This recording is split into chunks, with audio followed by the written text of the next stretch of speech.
Hello everyone.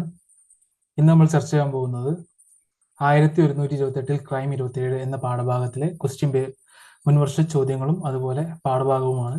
Okay, 1128 crime 27 നാടകം CJ Thomas. ഒന്നാമത്തെ question, 1128 crime 27 എന്ന നാടകത്തിൽ CJ തോമസ് കഥാപാത്രങ്ങളുടെ ധ്വന്യാത്മകമായ സംഭാഷണങ്ങളിലൂടെയും വിരുദ്ധോക്തികളിലൂടെയും ജീവിത മരണങ്ങളുടെ നിരർത്ഥകത വെളിച്ചത്ത് കൊണ്ടുവരുന്നു. സോദഹരണം വിലയിരുത്തുക. 2023 ചോദിച്ച ക്വസ്റ്റ്യൻ ആണ്. ഓക്കെ, രണ്ടാമത്തെ ക്വസ്റ്റ്യൻ, ഭരണത്തെ പറ്റിയുള്ള വിചിത്രമായ ഒരു വേദാന്തമാണ് 1128 ക്രൈം 27 എന്ന നാടകം അവതരിപ്പിക്കുന്നത്. വിചിന്തനം ചെയ്യുക. മൂന്നാമത്തെ ക്വസ്റ്റ്യൻ, ഒരു കൊലപാതകത്തിന്റെ കഥ പറയാൻ കോറസ്, പ്രതീകങ്ങൾ തുടങ്ങിയ നവീന സങ്കേതങ്ങളെ 1128 ക്രൈം 27 എന്ന നാടകത്തിൽ CJ തോമസ് എങ്ങനെ ഫലിപ്പിച്ചിരിക്കുന്നു എന്ന് വിശദമാക്കുക. നാലാമത്തെ ക്വസ്റ്റ്യൻ, 1128 ക്രൈം 27 എന്ന നാടകത്തിലെ ഗുരു ശിഷ്യ സംവാദത്തിന്റെ ബൗദ്ധിക തലങ്ങൾ ചൂണ്ടിക്കാട്ടുക. അഞ്ചാമത്തെ ക്വസ്റ്റ്യൻ, മരണം അവനവന്റെ മരണം ഒരു തമാശയാണെന്ന എക്സിസ്റ്റൻഷ്യലിസ്റ്റ് ആശയം ചിത്രീകരിക്കുകയാണ് ക്രൈം നാടകത്തിൽ CJ ചെയ്യുന്നതെന്ന് പറയാമോ? വിശദമാക്കുക. 6, രൂപത്തിലും ഭാവത്തിലും പരമ്പരാഗതവും പരിചിതവുമായ നാടക ശൈലികളെ പൂർണ്ണമായി നിഷേധിച്ചു എന്നതാണ് 1128 ക്രൈം 27 എന്ന നാടകത്തിന്റെ പ്രസക്തി. നിരൂപിക്കുക. 7, ജീവിത മരണങ്ങളുടെ അർത്ഥമാണ് 1128 ക്രൈം 27 എന്ന നാടകത്തിൽ അന്വേഷിക്കുന്നത് എന്ന നിരീക്ഷണം പ്രമേയ സന്ധികളിലൂടെ പരിശോധിക്കുക. 8, നാടകം ഉൾപ്പെടെയുള്ള വ്യവസ്ഥാപിത സ്ഥാപനങ്ങളുടെയും സ്ഥാപനവൽകൃത വ്യവസ്ഥകളുടെയും പൊള്ളത്തരത്തെയും അസംബന്ധത്തെയും കണക്കിനു പരിഹസിക്കുമ്പോൾ തന്നെ ജനന മരണങ്ങളുടെ പൊരുൾ തേടുന്ന ഒരു ദാർശനിക നാടകമായി നിലയുറപ്പിക്കുവാനും 1128 ക്രൈം 27 എന്ന നാടകത്തിന് സാധ്യമാകുന്നുണ്ട്. സമർത്ഥിക്കുക. 9, ക്രൈം നാടകത്തിലെ ഗുരു ശിഷ്യ സംവാദത്തിന്റെ പ്രാധാന്യം വിശദമാക്കുക. 10, മലയാള നാടക സാഹിത്യ ചരിത്രത്തിൽ 1128 ക്രൈം 27 എന്ന നാടകത്തിനുള്ള സ്ഥാനം അടയാളപ്പെടുത്തുക. 11, നാടക നിഷേധപരമായ നാടകമാണ് CJ തോമസിന്റെ 1128 ക്രൈം 27 പരിശോധിക്കുക. 2016 2012 2011 സെയിം ക്വസ്റ്റ്യൻ ചോദിച്ചിട്ടുണ്ട്. ഓക്കെ, അടുത്തത് 12ാമത്തെ ക്വസ്റ്റ്യൻ, മരിക്കുന്നവനെ സംബന്ധിച്ചിടത്തോളം മരണം ഒരു ഫലിതമാണെന്നും മറ്റുള്ളവർക്ക് അത് പലതരം അനുഭവങ്ങളായേക്കാമെന്നും വ്യക്തമാക്കി തരുന്ന ഒരു നാടകമാണ് 1128 ക്രൈം 27. നിരൂപിക്കുക. 13, ആക്ഷേപഹാസ്യം വളരെ ഫലപ്രദമായി ഉപയോഗിച്ച നാടകങ്ങളിൽ മുൻപന്തിയിൽ നിൽക്കുന്നു 1128 ക്രൈം 27. പരിശോധിക്കുക. 14, നിയമസംഹിതയ്ക്ക് നേരെയുള്ള വെല്ലുവിളിയായി മാറുന്ന ക്രൈം നാടകത്തിന്റെ വർത്തമാനകാല പ്രസക്തി വിലയിരുത്തുക. 15, നാടകം എന്ന നിലയിൽ CJ തോമസിന്റെ പരീക്ഷണം വിജയമായിരുന്നു എന്ന് കരുതാൻ കഴിയുമോ? ക്രൈം 27 എന്ന നാടകത്തെ മുൻനിർത്തി പരിശോധിക്കുക. 16, നാടക നിഷേധപരമായ നാടകമാണ് CJ തോമസിന്റെ 1128 ക്രൈം 27. ആധുനിക നാടക തത്വങ്ങളുടെ അടിസ്ഥാനത്തിൽ പരിശോധിക്കുക. 2012 2011 ചോദിച്ച ക്വസ്റ്റ്യൻ ആണ്. ഓക്കെ, 17ാമത്തെ ക്വസ്റ്റ്യൻ, ആത്യന്തികമായി മനുഷ്യൻ ഒറ്റയ്ക്കാണെന്ന് CJ വിശ്വസിച്ചിരുന്നതായി കരുതാമോ? 1128 ക്രൈം 27 ആസ്പദമാക്കി ചർച്ച ചെയ്യുക. 18ാമത്തെ ക്വസ്റ്റ്യൻ, 1128 ക്രൈം 27 അടിസ്ഥാനമാക്കി ഉത്തരം എഴുതുക. എ, നാടക നിഷേധപരമായ നാടകമാണിത് എന്ന പ്രസ്താവം എത്രമാത്രം സാധുവാണ്? ബി, വധശിക്ഷയ്ക്കാസ്പദമായ നിയമസംഹിത അപര്യാപ്തമാണെന്ന് നാടകകൃത്ത് കരുതുന്നുണ്ടോ? സി, നാടകത്തിന്റെ സവിശേഷമായ രൂപഘടനയ്ക്കും രൂപഭദ്രതയ്ക്കും കോട്ടം തട്ടാത്ത വിധം ക്രൈം നാടകം അംഗാംഗി പൊരുത്തത്തോടെ നിലകൊള്ളുന്നത് എങ്ങനെ? 19, 1128 ക്രൈം 27 ആധാരമാക്കി എല്ലാ ചോദ്യങ്ങൾക്കും ഉത്തരം എഴുതുക. മരണം ഒരു തമാശയാണെന്ന് പത്രം ആഫീസിലെ സീൻ ഉപയോഗിച്ച് തെളിയിക്കുക. ബി, കോടതി രംഗത്തെ ആധാരമാക്കി മരണം ഒരു തമാശയാണെന്ന് തെളിയിക്കുക. സി, മതം, കുടുംബം എന്നീ സാമൂഹിക സ്ഥാപനങ്ങളുടെ പ്രഹസനത്വം ചൂണ്ടിക്കാണിക്കുവാൻ ക്രൈം നാടകത്തിലൂടെ CJ ശ്രമിച്ചിട്ടുണ്ട്. തെളിയിക്കുക. 20ാമത്തെ ക്വസ്റ്റ്യൻ, നാടക നിഷേധപരമായ നാടകമാണ് CJ തോമസിന്റെ 1128 ക്രൈം 27. ആധുനിക നാടക തത്വങ്ങളുടെ വെളിച്ചത്തിൽ പരിശോധിക്കുക.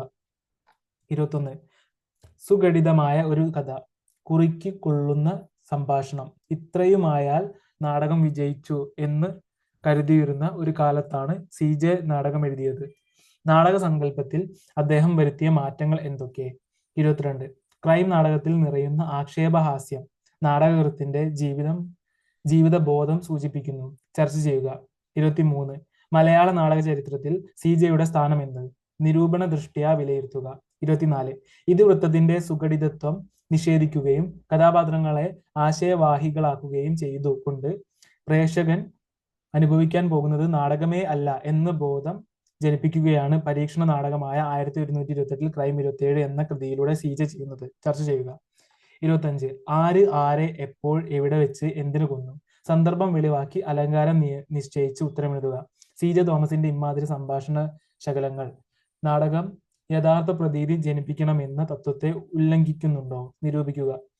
26. അസ്മാദൃശ്യൻ മർക്കോസ് തൊഴിലാളികളുടെ അന്ത്യകാലങ്ങളിലെ വേതനവുമായി ആഗതനായിരിക്കുകയാണ്. കലിവർഷം 1128 കുംഭമാസം 16-ാം തീയതിയിലെയും 17-ാം തീയതിയിലെയും കൂലികൾ 1128 ക്രൈം 27 പോലൊരു നാടകത്തിൽ ഇത്തരമൊരു കൃത്രിമ സംഭാഷണ രീതിയുടെ ഔചിത്യം എന്ത്? 2001 ചോദിച്ച ക്വസ്റ്റ്യൻ ആണ്. ഓക്കെ, പാഠഭാഗത്തേക്ക് കിടക്കാം. Malayalam unit 5 1128 crime 27 paper 2 section B. Okay, CJ Thomas 1918 to 1960. സനാതന സത്യങ്ങളിലോ സംഘ നിയമാവലികളിലോ കണ്ടെത്താൻ സാധിക്കാത്ത പുതുചിന്തയുടെ ആവിഷ്കർത്താവാണ് CJ തോമസ്. അപകട മനസ്സിന്റെ ചിന്തകളാണ് തന്റേതെന്ന് സ്വയം സമ്മതിക്കുന്ന CJ പാരമ്പര്യ നിഷേധിയും നവീന മാനവിക മൂല്യങ്ങളുടെ പ്രയോക്താവുമാകുന്നു. ശോഭിത മനസ്സിന് മാത്രമേ പുരോഗതിയുടെ പാത തുറക്കാനാകൂ എന്ന് അദ്ദേഹം വിശ്വസിക്കുന്നു. മാറി മാറി വന്ന രാഷ്ട്രീയ ദാർശനിക വിശ്വാസ പ്രമാണങ്ങൾ CJയുടെ വിമർശനത്തിലും പ്രകടമാകുന്നു. നാടകം, കല, സാമൂഹിക ശാസ്ത്രം, രാഷ്ട്രീയം തുടങ്ങിയ വിവിധ വിഷയങ്ങളിൽ ഉൾക്കരുത്തോടെ ചിന്തിക്കുകയും എഴുതുകയും ചെയ്ത ദിഷണാശാലിയാണ് CJ. ധിക്കാരിയുടെ കാതൽ, ഇവൻ എന്റെ പ്രിയപുത്രൻ, വിലയിരുത്തൽ, ഉയരുന്ന യവനിക തുടങ്ങിയവ നിരൂപണ ഗ്രന്ഥങ്ങൾ. ഓക്കെ, 1128 ക്രൈം 27 പരീക്ഷണോന്മുഖമായ നാടകങ്ങളിൽ തന്നെ സവിശേഷമായ ഒരു അധ്യായത്തെ കുറിക്കുന്ന നാടകമാണ് CJയുടെ 1128 ക്രൈം 27.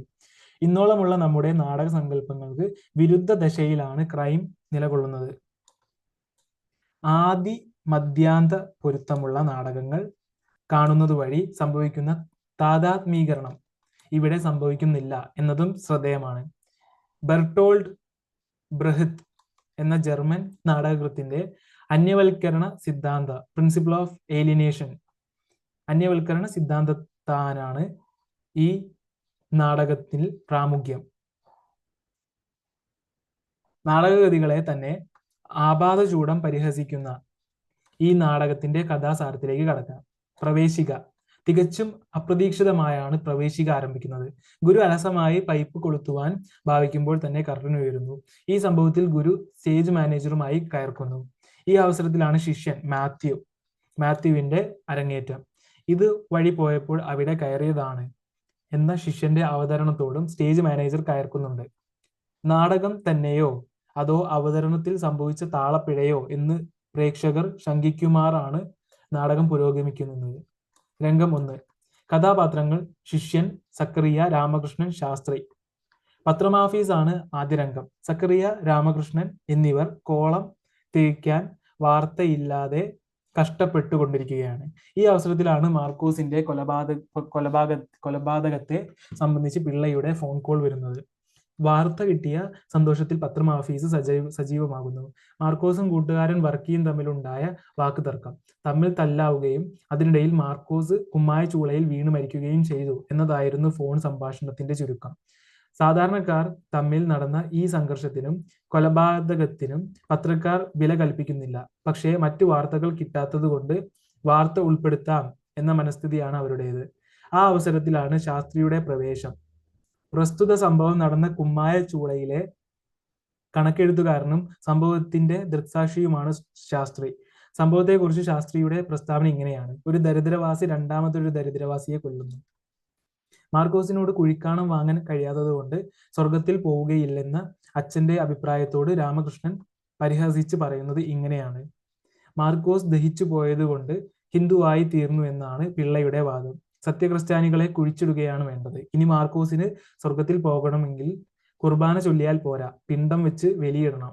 ഓക്കെ. രംഗം 2. കഥാപാത്രങ്ങൾ ശാസ്ത്രി, കിഴവൻ, ഇറുപ്പുക്ക, ചക്കി, ഗുരു, പ്രേംറ്റർ.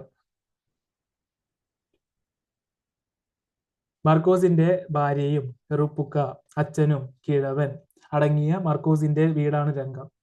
ശാസ്ത്രി മാർക്കോസിന്റെ പിൻകാല ശമ്പളവുമായി എത്തിയിരിക്കുകയാണ്. പണം കൊടുത്ത് ശാസ്ത്രി മടങ്ങുന്ന വേളയിൽ അവിടെ ചക്കി എത്തിച്ചേരുന്നു. വർക്കിയെ പോലീസ് പിടിച്ച കാര്യം ചക്കിയാണ് അവരെ അറിയിക്കുന്നത്. ഇടയ്ക്ക് ചക്കിയുടെ സംഭാഷണം മുറിഞ്ഞു പോകുന്നു. ക്ഷമ കെട്ട പ്രേംറ്റർ കയ്യിൽ പുസ്തകവുമായി പ്രത്യക്ഷപ്പെട്ട് ചക്കിക്ക് വേണ്ടി ക്ഷമ ചോദിക്കുകയും ചക്കിയുടെ പ്രകടനത്തെ അംഗീകരിക്കുകയും ചെയ്യുന്നു. ഓക്കെ. രംഗം 3. കഥാപാത്രങ്ങൾ ജഡ്ജി, സാക്ഷികൾ, ഗുരു, ശിഷ്യൻ. ഒരാളെ കൊന്നവനെ തൂക്കിലേറ്റുന്നത് വഴി നടപ്പാക്കുന്നത് നീതിയാണോ നിയമമാണോ എന്ന തർക്കത്തോടു കൂടിയാണ് 3-ാം രംഗം ആരംഭിക്കുന്നത്. ഗുരു പിൻകർട്ടൻ ഉയർത്താൻ ആവശ്യപ്പെടുമ്പോൾ നാം കാണുന്നത് കോടതി രംഗമാണ്. പ്രസ്തുത കൊലക്കേസിന്റെ വിചാരണ നടക്കുകയാണ്. ഇതിനിടയിൽ ആ വിചാരണ വാർത്തയാകുന്നതിലുള്ള തത്രപ്പാടിലാണ് ശിഷ്യൻ.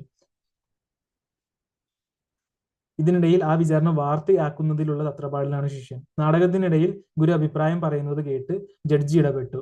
ഗുരുവിന്റെ മറുപടി രസാവഹമാണ്. ഞാൻ ഉണ്ടാക്കിയ പാവകൾ എന്നോട് കേറി കോർത്തു തുടങ്ങിയോ? വർക്കിയും മാർക്കോസിന്റെ ഭാര്യ ഇറുപ്പുക്കായും തമ്മിലുള്ള രഹസ്യബന്ധമാണ് മാർക്കോസിന്റെ മരണത്തിൽ കലാശിച്ചത് എന്ന് സാക്ഷി മൊഴി കൊടുത്തു. പ്രതി മദ്യലഹരിയിലായിരിക്കുന്നതിലാണ് തടയാതിരുന്നതെന്നും സാക്ഷി കൂട്ടിച്ചേർത്തു. പിന്നീട് ഗുരുവും ശിഷ്യനും തമ്മിലുള്ള സംഭാഷണമാണ് നടക്കുന്നത്. അവനവന്റെ മരണത്തെക്കുറിച്ച് അവനവനുണ്ടാകേണ്ട വിചാരത്തെക്കുറിച്ചാണ് ഞാൻ പറഞ്ഞത്. വെറും ഫലിതം എന്ന നിഗമനത്തിൽ എത്തിച്ചേർന്നു ഗുരു. അനന്തരം കുമ്മായച്ചൂളയിലെ കണക്കെഴുത്തുകാരനായ നാരായണപിള്ള ഗോപാലകൃഷ്ണ ശാസ്ത്രിയെ വിസ്തരിക്കുകയാണ്. സത്യം ചെയ്യുന്ന ഗ്രന്ഥം ദാസ് ക്യാപിറ്റൽ ആയിരിക്കണം എന്ന് അയാൾ നിർബന്ധം പിടിക്കുന്നു. മരണ ദിവസം നടന്ന കാര്യങ്ങളെ കുറിച്ച് ഓരോ സൂക്ഷ്മ വിവരങ്ങളും ശാസ്ത്രിയോട് പ്രതിഭാഗം വക്കീലും ഇഴകീറി ചോദിക്കുന്നു. രംഗം 4. കഥാപാത്രങ്ങൾ സക്കറിയ, രാമകൃഷ്ണൻ, ശിഷ്യൻ. 4-ാം രംഗം പത്രമാഫീസ് ആണ്. വിസ്താരം കേട്ടുവന്ന ശിഷ്യനോട് കാര്യവിവരങ്ങൾ തിരക്കുകയാണ് സക്കറിയായും രാമകൃഷ്ണനും. വർക്കി ശിക്ഷിക്കപ്പെടാൻ തന്നെയാണ് സാധ്യത എന്ന് മാത്യൂസ് അറിയിക്കുന്നു. നിയമം എന്തു തന്നെയായാലും ഒരാളുടെ മരണത്തിന്റെ പേരിൽ മറ്റൊരാളെ കൂടി കൊല്ലുന്നത് ന്യായമല്ല എന്ന് സക്കറിയ അഭിപ്രായപ്പെടുന്നു. രാമകൃഷ്ണൻ കൊല ചെയ്തവൻ ശിക്ഷിക്കപ്പെടണമെന്ന അഭിപ്രായമാണുള്ളത്. കൊന്നവനെ കൊന്നാൽ അവൻ വീണ്ടും കൊല്ലാതിരിക്കും എന്ന് രാമകൃഷ്ണൻ പറയുമ്പോൾ അങ്ങനെയെങ്കിൽ കൊല ചെയ്യാൻ കഴിവുള്ളവനെയെല്ലാം കൊല്ലണം എന്ന് സക്കറിയ പറയുന്നു. അറിയാതെ സംഭവിച്ച തെറ്റിന് ഭയങ്കരമായ പാതകമായി ചിത്രീകരിക്കുന്നത് കഷ്ടമല്ലേ? വർക്കിക്ക് എന്തെങ്കിലും സഹായം വേണമെങ്കിൽ നമുക്ക് ചെയ്തു കൊടുക്കാമെന്ന തീരുമാനത്തിലേക്ക് സക്കറിയ എത്തുന്നു. രാമകൃഷ്ണൻ സക്കറിയായുടെ തീരുമാനത്തിന് എതിർപ്പൊന്നും തന്നെ പ്രകടിപ്പിക്കുന്നില്ല. സക്കറിയായും രാമകൃഷ്ണനും സത്താറിനെ കാണാൻ പോകുന്നിടത്ത് രംഗം 4 അവസാനിക്കുന്നു. രംഗം 5. കഥാപാത്രങ്ങൾ രാമകൃഷ്ണൻ, സക്കറിയ, പോലീസുകാർ 303, അതേപോലെ 516. പോലീസ് സ്റ്റേഷനോട് ചേർന്നുള്ള പെരുവഴിയാണ് രംഗം. വർക്കിക്ക് എന്തെങ്കിലും സഹായം ചെയ്തു കൊടുക്കുവാൻ വേണ്ടി പോലീസുകാരെ കാണാൻ വന്നതാണ് സക്കറിയായും രാമകൃഷ്ണനും.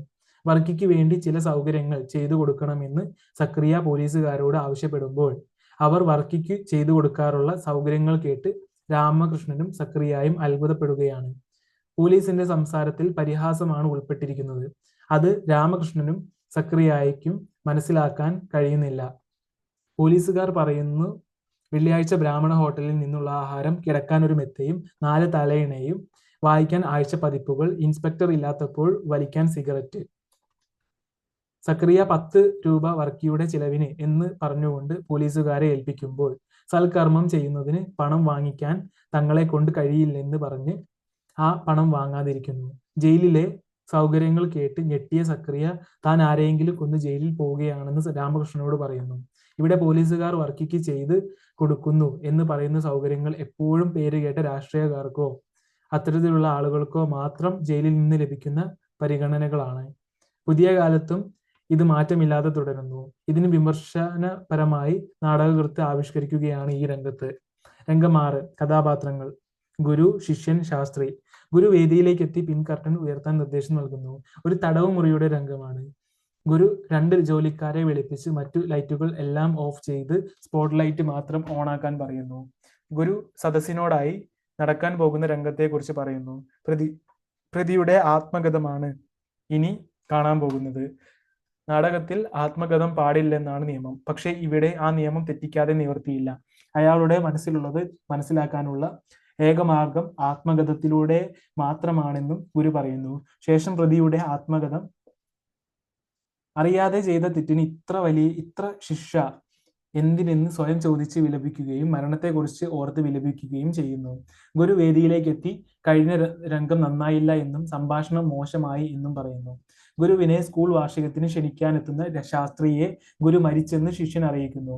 എന്നാൽ ഒരു അനുശോചനം നടത്താമെന്ന് പറയുന്ന ശാസ്ത്രിയെ ശിഷ്യൻ തല്ലാൻ ഓടിക്കുന്നു.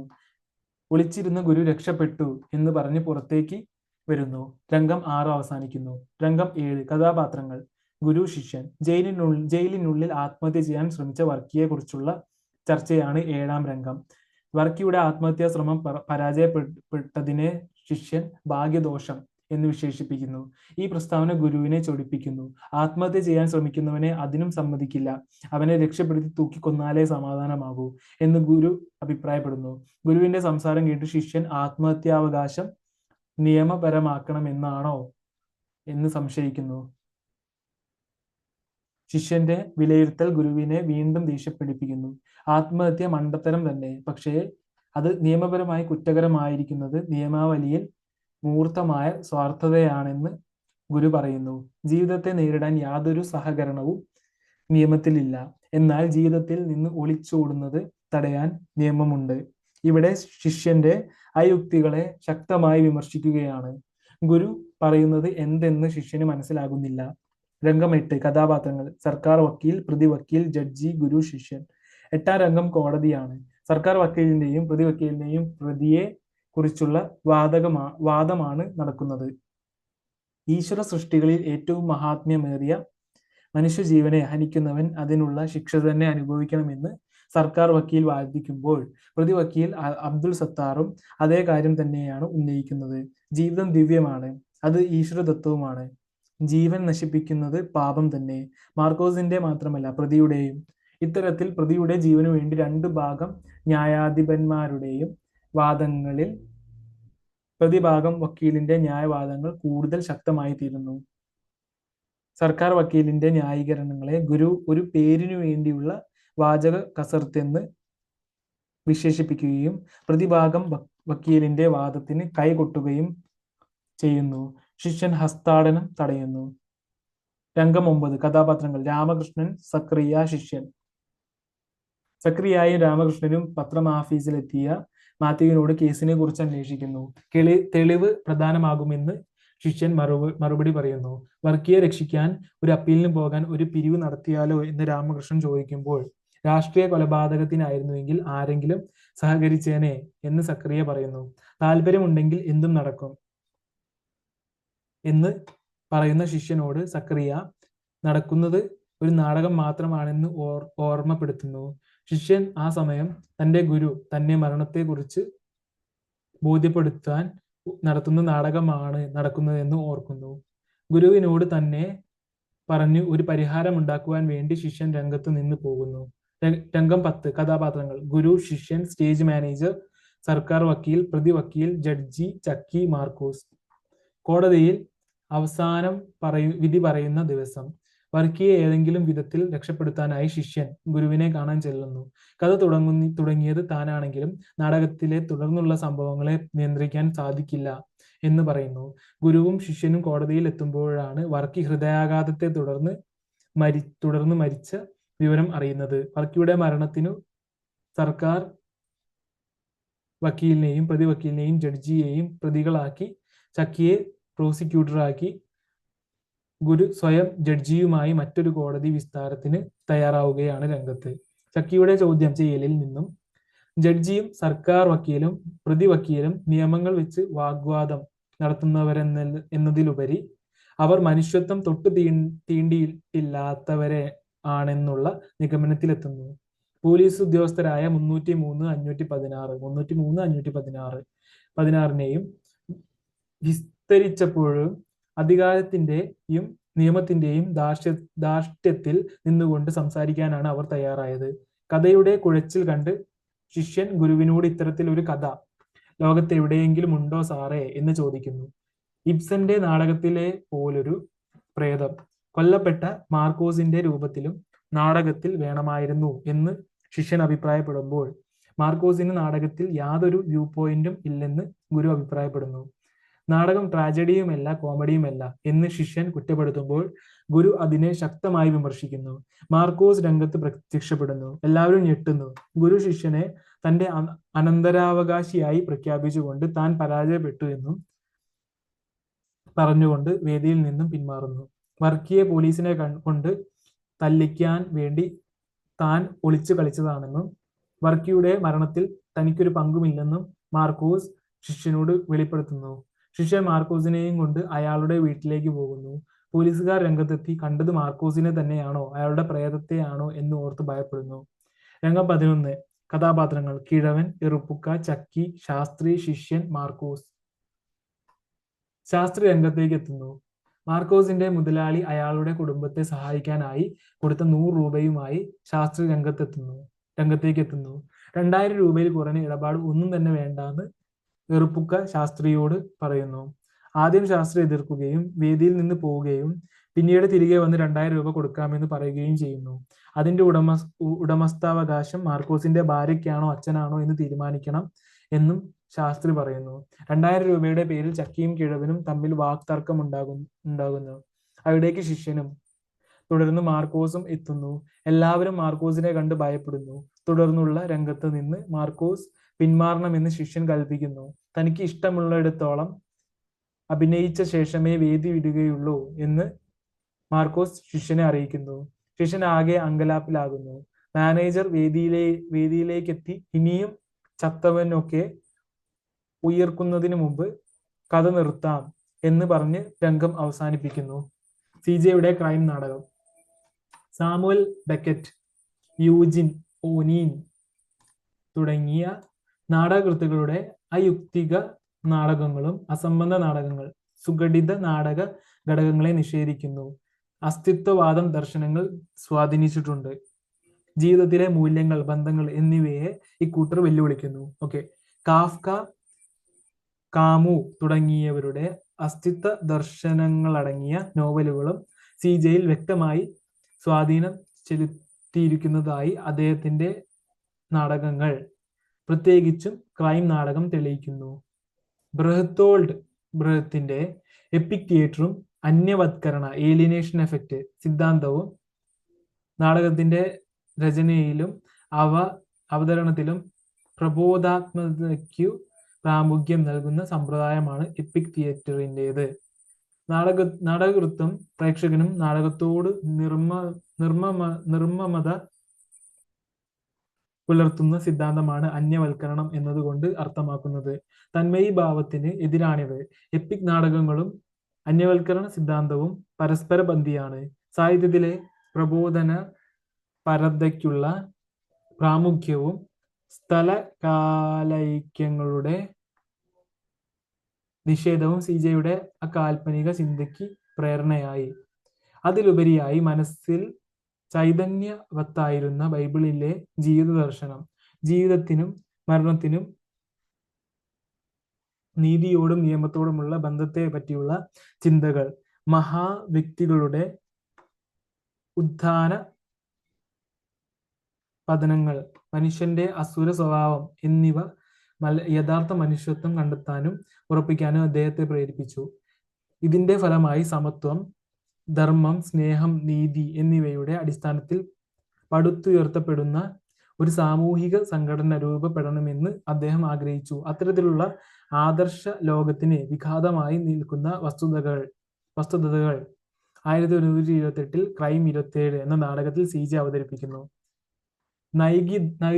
നൈതികവും രാഷ്ട്രീയവുമായ വിഷയങ്ങൾ സ്വീകരിച്ചെഴുതുന്ന എപ്പിക് നാടകങ്ങളെ അനുസ്മരിപ്പിക്കുന്ന ഈ നാടകത്തിൽ ജീവിതം, മരണം, നീതി, ശാസ്ത്രം, രാജ്യഭരണം, പത്രപ്രവർത്തനം, നാടകാവതരണം എന്നിങ്ങനെ അനേകം വിഷയങ്ങൾ ഉൾക്കൊള്ളിച്ചിരിക്കുന്നു. മരണമാണ് ഈ നാടകത്തിലെ പ്രധാന കഥാപാത്രം. മരണം മരിച്ചവന്റെ പ്രശ്നമല്ല, ജീവിച്ചിരിക്കുന്നവരുടേതാണെന്ന് തത്വം മാർക്കോസിന്റെ മരണവുമായി ബന്ധപ്പെടുത്തി ചിത്രീകരിച്ചിരിക്കുന്നു. വർക്കിയുടെ ആത്മഹത്യയിലൂടെ പാപവും മരണവും തമ്മിലുള്ള ബന്ധവും മരണത്തെ പറ്റിയുള്ള ക്രൈസ്തവ സമീപനവും വ്യക്തമാക്കുന്നു.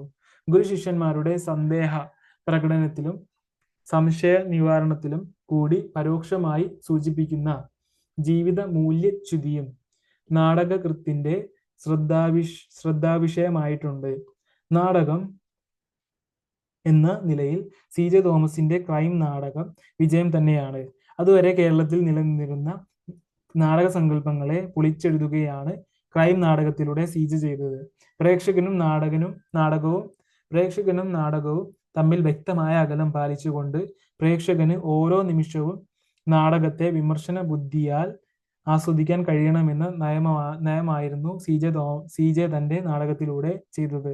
അന്നുവരെ മലയാള നാടകം അതിന്റെ ഇതിവൃത്തത്തിലും അവതരണത്തിലും തുടർന്നു പോയിരുന്ന ആവർത്തനത്തെ കൂടിയാണ് CJ തന്റെ നാടകത്തിലൂടെ തിരുത്തിയെഴുതിയത്. CJയുടെ ക്രൈം നാടകത്തിലെ കഥാപാത്രങ്ങൾ തങ്ങൾക്ക് മുന്നിലിരിക്കുന്ന പ്രേക്ഷകരെ അവൻ കണ്ടുകൊണ്ടിരിക്കുന്നത് കെട്ടുകഥയാണെന്ന് ഓർമ്മിപ്പിക്കും. നാടകത്തിന് ചിട്ടയായുള്ള ഇതിവൃത്ത വികാസം ഉണ്ടാവുകയില്ല. എന്നാൽ നാടകം എന്തിനെ കുറിച്ചാണെന്നുള്ള ധാരണ പ്രേക്ഷകർക്ക് ഉണ്ടാവുകയും ചെയ്യും.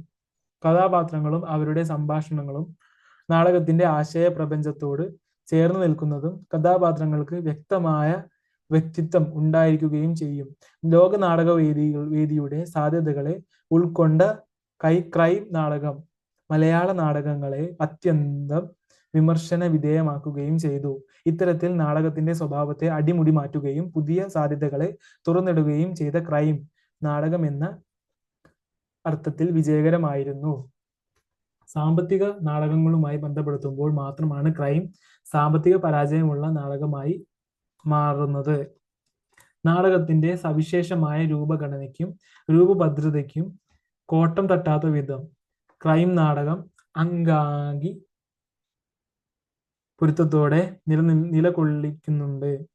നാടകത്തെ പ്രാരംഭം ഉൾപ്പെടെ 11 രംഗങ്ങളായാണ് തിരിച്ചിട്ടുള്ളത്. നാടകത്തിന്റെ ആരംഭത്തിൽ തന്നെ നാടകത്തിന്റെ ആവിഷ്കരണ ശൈലി എത്തരത്തിലായിരിക്കും എന്ന വ്യക്തത കിട്ടുന്നുണ്ട്. ഗുരു എന്ന കഥാപാത്രത്തിന്റെ പ്രത്യേകതകൾ, രംഗത്ത് ഗുരു ഉൾപ്പെടെയുള്ള മറ്റു കഥാപാത്രങ്ങളുടെ ഇടപെടലുകൾ, ഇതെല്ലാം തന്നെ തുടർന്നുള്ള രംഗങ്ങളിലും സംഭവിക്കുന്നുണ്ട്. നാടകത്തിനിടയിൽ സംസാരിക്കുന്ന ശിഷ്യനുമായി സംസാരിക്കുന്ന വേദിയിലെത്തി കഥാപാത്രങ്ങളുടെ അഭിനയത്തെ പുകഴ്ത്തുന്ന ഗുരു എന്ന കഥാപാത്രത്തിന്റെ പ്രത്യേകതകളും രംഗത്തെ ഇടപെടലുകളും നാടകത്തിന്റെ ആരംഭത്തിൽ തന്നെ മനസ്സിലാക്കാൻ സാധിക്കുന്നുണ്ട്. ഇതിന്റെ തുടർച്ചയാണ് നാടക അവസാനം വരെയും നമുക്ക് ഗുരു എന്ന കഥാപാത്രത്തിൽ കാണാൻ കഴിയുക. ഇത്തരത്തിൽ കഥാപാത്രങ്ങൾ ഏത് വിധത്തിൽ രംഗത്ത് ഇടപെടുമെന്ന ധാരണ നാടകം ആരംഭത്തിലെ മുന്നോട്ട് വയ്ക്കുന്നുണ്ട്. 11ാം രംഗം അവസാനിക്കും വരെയും ഈ ആവിഷ്കരണ ശൈലിയിൽ നിന്നും നാടകം വഴിമാറി പോകുന്നില്ല. ആദ്യം മുതൽ പ്രകടിപ്പിച്ച പ്രത്യേകതകൾ എല്ലാം തന്നെ അവസാനം വരെയും നീണ്ടു നിന്നു.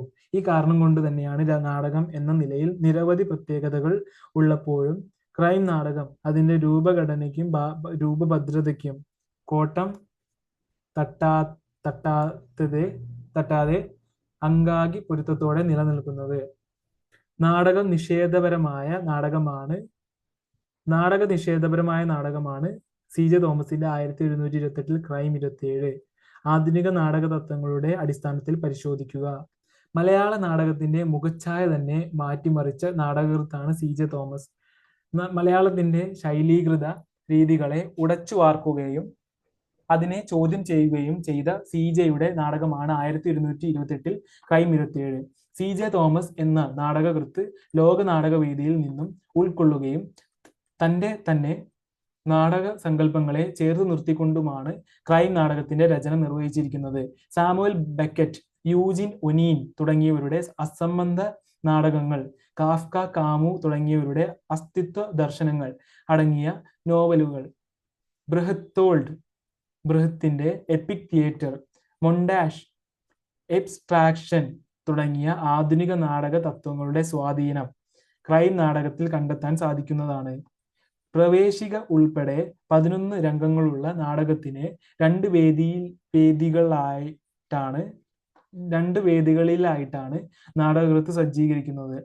നാടകത്തിന്റെ പ്രവേശിക മുതൽ തന്നെ പ്രേക്ഷകർക്കും നാടകത്തിനുമിടയിൽ ചിന്താപരമായ ഒരു അകലം നിലനിർത്തുവാനുള്ള ശ്രമം ആരംഭിക്കുന്നുണ്ട്. ചാരുകസേരയിൽ കിടന്ന് പൈപ്പ് കൊളുത്താൻ ഭാവിക്കുന്ന ഗുരു അപ്രതീക്ഷിതമായി കർട്ടൻ ഉയരുന്നത് കണ്ട് ചാടി എണീക്കുന്നതാണ് ആദ്യ രംഗം. ഏയ് ആര് പറഞ്ഞു കർട്ടൻ ഉയർത്താൻ എന്ന് ഗുരു വേദിയിൽ നിന്ന് ഉച്ചത്തിൽ ചോദിക്കുകയാണ്. പ്രേക്ഷകന്റെ കാഴ്ചയിൽ ഇവിടെ എന്തോ അബദ്ധം പിണഞ്ഞതായി തോന്നും. സ്റ്റേജ് മാനേജർ എത്തി നാടകം തുടങ്ങി എന്ന് പറയുന്നു. ഗുരു നാടകം കളിക്കാൻ ബുദ്ധിമുട്ട് കാണിക്കുമ്പോൾ ആളുകൾ കാശ് കൊടുത്താണ് ടിക്കറ്റ് വാങ്ങിച്ചിരിക്കുന്നതെന്നും മര്യാദയ്ക്ക് നാടകം തുടങ്ങിയില്ലെങ്കിൽ ആളുകൾ കൂവും എന്ന് സ്റ്റേജ് മാനേജർ പറയുന്നു. ഇത്തരത്തിലുള്ള സന്ദർഭങ്ങൾ നാടകത്തിൽ സാധാരണയാകുമ്പോൾ ആളുകൾ നാടകത്തിന്റെ ഈ ശൈലിയെ ഉൾക്കൊള്ളുകയും ഇത്തരത്തിലുള്ള സംഭാഷണങ്ങളിലൂടെയും സന്ദർഭങ്ങളിലൂടെയും തങ്ങൾ കാണുന്നത് നാടകമാണെന്ന ഉത്തമ ബോധ്യം പ്രേക്ഷകരിൽ ഉണ്ടാവുകയും ചെയ്യുന്നു. ഈ ബോധ്യത്തിന്റെ പുറത്ത് നിന്നുകൊണ്ടാണ് നാടകത്തെ പ്രേക്ഷകൻ മനസ്സിലാക്കാൻ ശ്രമിക്കുന്നത്. ഇവിടെ നാടകത്തിനും പ്രേക്ഷകനുമിടയിൽ എപ്പിക് നാടകവേദിയുടെ സാധ്യതകളെ കണ്ടെത്താനായി സാധിക്കുന്നതാണ്. മരണം അത് സംഭവിക്കുന്നതാർക്കാണോ അവനത് ഒരു ഫലിതം മാത്രമാണ്. മരണം അത് സംഭവിക്കുന്നതാർക്കാണോ അവനത് ഒരു ഫലിതം മാത്രമാണ് എന്ന ഗുരുവിന്റെ ആശയത്തെ ശിഷ്യനു മനസ്സിലാക്കി കൊടുക്കുന്നതിന് വേണ്ടി എന്ന നിലയിലാണ് നാടകത്തിന്റെ ആരംഭം. മാർക്കോസിന്റെ മരണത്തിനു കാരണക്കാരനായ വർക്കിയെ ശിക്ഷിക്കുന്നതിൽ പത്രക്കാരും നീതിന്യായ വ്യവസ്ഥയുടെയും ശ്രദ്ധ കേന്ദ്രീകരിക്കുന്നു. മാർക്കോസിന്റെ കുടുംബത്തിനാകട്ടെ അയാളുടെ മരണം കൊണ്ട് എവിടെ നിന്നെങ്കിലും കിട്ടാവുന്ന സഹായങ്ങളിലുമാണ് നോട്ടം. എന്നാൽ ഗുരു മാർക്കോസിനെ തിരിച്ചു കൊണ്ടുവരുന്നതോടെ വർക്കിയുടെ മരണം മറ്റൊരു ഫലിതമായി മാറുകയാണ്. തെളിവില്ലാത്ത മരണത്തിന്റെ പേരിൽ നിയമവും അതിനു മറപറ്റി നിന്ന മനുഷ്യരുമാണ് വർക്കിയുടെ മരണത്തിന് കാരണമായി തീർന്നത്. ഇവിടെ മരണം മാർക്കോസിലൂടെയും വർക്കിയിലൂടെയും സഞ്ചരിക്കുന്നു. ഈ മരണങ്ങൾക്ക് ചുറ്റുമുണ്ടാകുന്ന സംഭവങ്ങൾ മനുഷ്യ ജീവിതത്തിന്റെ മൂല്യങ്ങൾ, നീതി ശാസ്ത്രം, പത്രധർമ്മം, നാടകധർമ്മം തുടങ്ങിയ ആശയരൂപങ്ങളെയും ചോദ്യം ചെയ്യുന്നു. പാത്രങ്ങളെല്ലാം ആശയങ്ങളായി തീരുകയും ഇതിവൃത്തത്തിന് സുഘടിതത്വം ഇല്ലാതായി തീരുകയും ചെയ്യുന്ന മൊണ്ടാഷ് തത്വവും ഇവിടെ കാണാം. ഏതെങ്കിലും ഒരു ഇതിവൃത്തത്തെ ബന്ധപ്പെട്ടതാകണം നാടകവും അവതരണവും എന്ന സങ്കല്പ നിഷേധമാണ് ഇവിടെ കാണുവാനായി സാധിക്കുന്നത്. ഗുരു പ്രധാന കഥാപാത്രമായി നാടകത്തിൽ മാറുന്നു. ശിഷ്യൻ ഉൾപ്പെടെയുള്ള മറ്റു കഥാപാത്രങ്ങൾ നാടകത്തിലെ മരണം എന്ന ഇതിവൃത്തത്തിന് സഹായകമായ കഥാപാത്രങ്ങളായി മാറുക മാത്രമാണ് ചെയ്യുന്നത്. കഥാപാത്രങ്ങളുടെ സംഭാഷണങ്ങൾ പോലും നാടകത്തിന്റെ ഇതിവൃത്തത്തിലേക്ക് വിരൽ ചൂണ്ടുന്നതാണ്.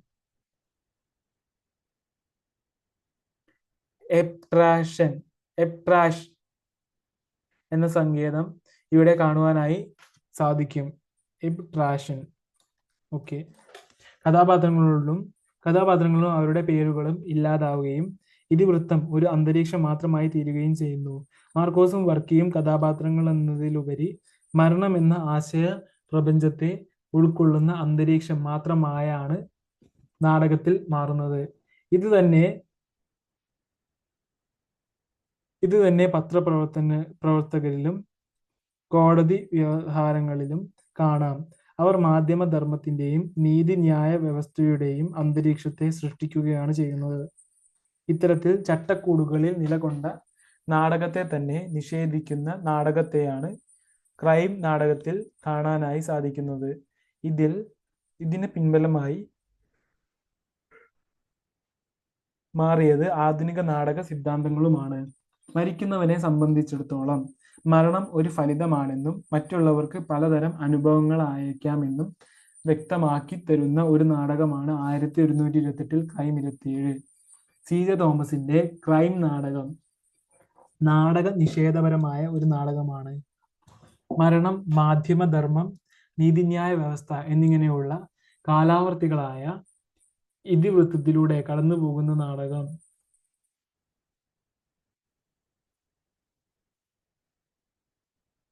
സി ജെ തോമസിന്റെ ക്രൈം നാടകം നാടക നിഷേധപരമായ ഒരു നാടകമാണ്. മരണം, മാധ്യമധർമ്മം, നീതിന്യായ വ്യവസ്ഥ എന്നിങ്ങനെയുള്ള കലാവർത്തികളായ ഇതിവൃത്തത്തിലൂടെ കടന്നുപോകുന്ന നാടകം കൂടിയാണിത്.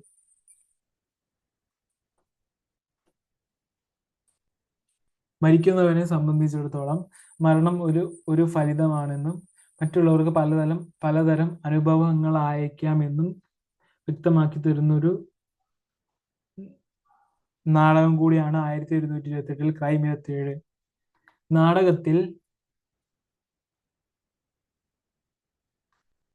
നാടകത്തിൽ മരണത്തിന് വിധേയമാകുന്ന രണ്ട് കഥാപാത്രങ്ങളാണ് മാർക്കോസും വർക്കിയും. നാടകത്തിന്റെ ആരംഭത്തിൽ കുമ്മായ ചൂളയിൽ വെച്ച് മാർക്കോസും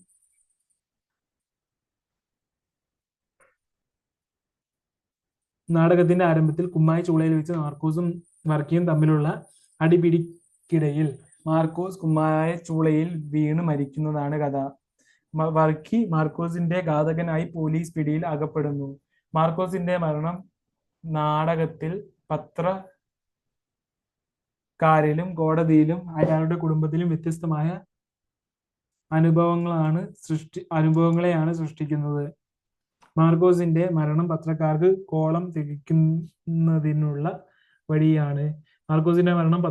കോളം തികയ്ക്കുന്നതിനുള്ള വഴിയാണ്. പക്ഷേ ഒരു രാഷ്ട്രീയക്കാരന്റെയോ സിനിമാ നടന്റെയോ മരണമല്ലാത്തത് കൊണ്ട് വേണ്ടത്ര പബ്ലിസിറ്റി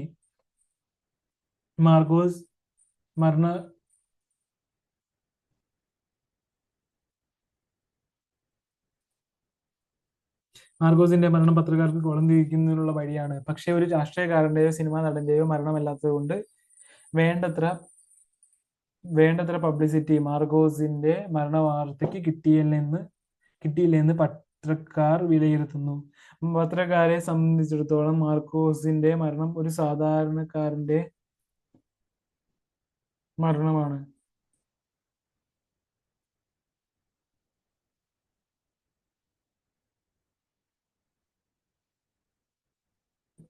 മാർക്കോസിന്റെ മരണവാർത്തയ്ക്ക് കിട്ടിയില്ലെന്ന് പത്രക്കാർ വിലയിരുത്തുന്നു. ഓക്കെ.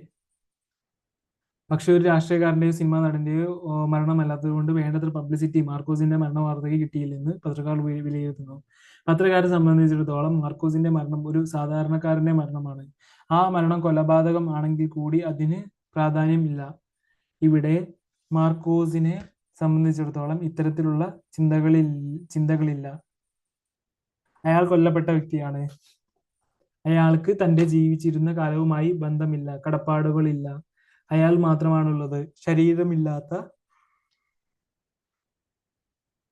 മാർക്കോസ് മാത്രം. ഇത്തരത്തിൽ യാതൊന്നുമായി ബന്ധമില്ലാത്ത മാർക്കോസിന്റെ മരണത്തിന്റെ പ്രാധാന്യത്തെക്കുറിച്ച് ചർച്ച ചെയ്യുന്നവരുമായി മാർക്കോസിനെ ബന്ധപ്പെടുത്തുമ്പോൾ മാർക്കോസ് സംബന്ധിച്ചിടത്തോളം തന്റെ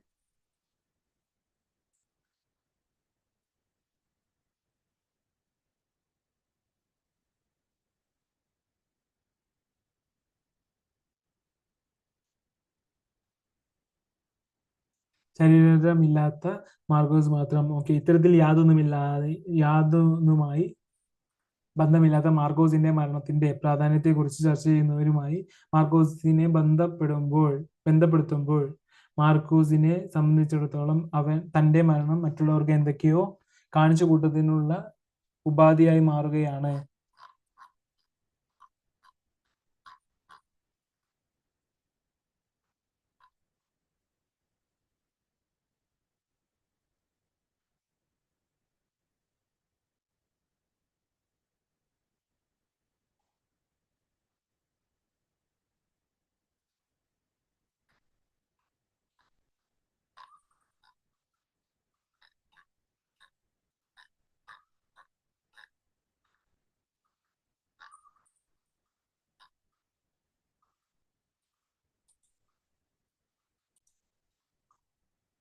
പത്രക്കാരെ സംബന്ധിച്ചിടത്തോളം മാർക്കോസിന്റെ മരണം ഒരു സാധാരണക്കാരന്റെ മരണമാണ്. ആ മരണം കൊലപാതകം ആണെങ്കിൽ കൂടി അതിന് പ്രാധാന്യമില്ല. ഇവിടെ മാർക്കോസിനെ സംബന്ധിച്ചിടത്തോളം ഇത്തരത്തിലുള്ള ചിന്തകളില്ല. അയാൾ കൊല്ലപ്പെട്ട വ്യക്തിയാണ്. അയാൾക്ക് തന്റെ ജീവിച്ചിരുന്ന കാലവുമായി ബന്ധമില്ല, കടപ്പാടുകളുമില്ല. അയാൾ മാത്രമാണുള്ളത്. ശരീരമില്ലാത്ത മാർക്കോസ് മാത്രം. ഇത്തരത്തിൽ യാതൊന്നുമായി ബന്ധമില്ലാത്ത മാർക്കോസിന്റെ മരണത്തിന്റെ പ്രാധാന്യത്തെക്കുറിച്ച് ചർച്ച ചെയ്യുന്നവരുമായി മാർക്കോസിനെ ബന്ധപ്പെടുത്തുമ്പോൾ മാർക്കോസിനെ സംബന്ധിച്ചിടത്തോളം തന്റെ മരണം മറ്റുള്ളവർക്ക് എന്തൊക്കെയോ കാണിച്ചു കൂട്ടുന്നതിനുള്ള ഉപാധിയായി മാറുകയാണ്. മരിച്ചവനെ കുറിച്ച് എന്ത്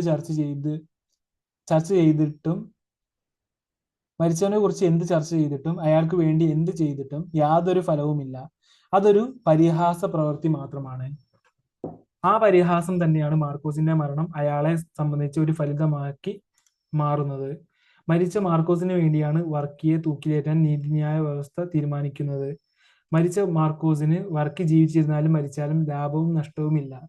മാർക്കോസ് ചിന്ത കൂടി ഇല്ലാതായി തീർന്ന സങ്കല്പം മാത്രമാണ്.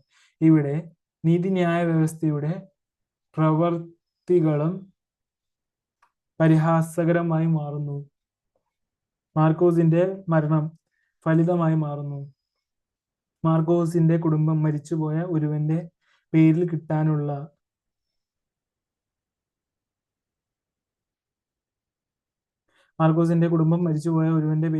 പണത്തെ നോക്കിയിരിക്കുന്നു.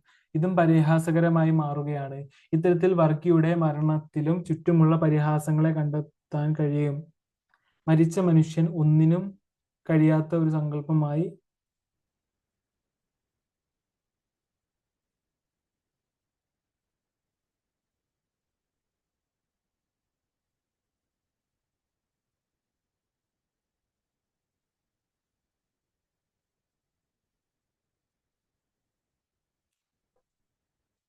മനുഷ്യനെ സംബന്ധിച്ച് അയാൾക്ക് വേണ്ടി നടത്തുന്ന പ്രവൃത്തികളും അർത്ഥശൂന്യമാണ്. ഇത് തന്നെയാണ് അവനവന്റെ മരണത്തെ ഒരു ഫലിതമാക്കി മാറ്റുന്നത്.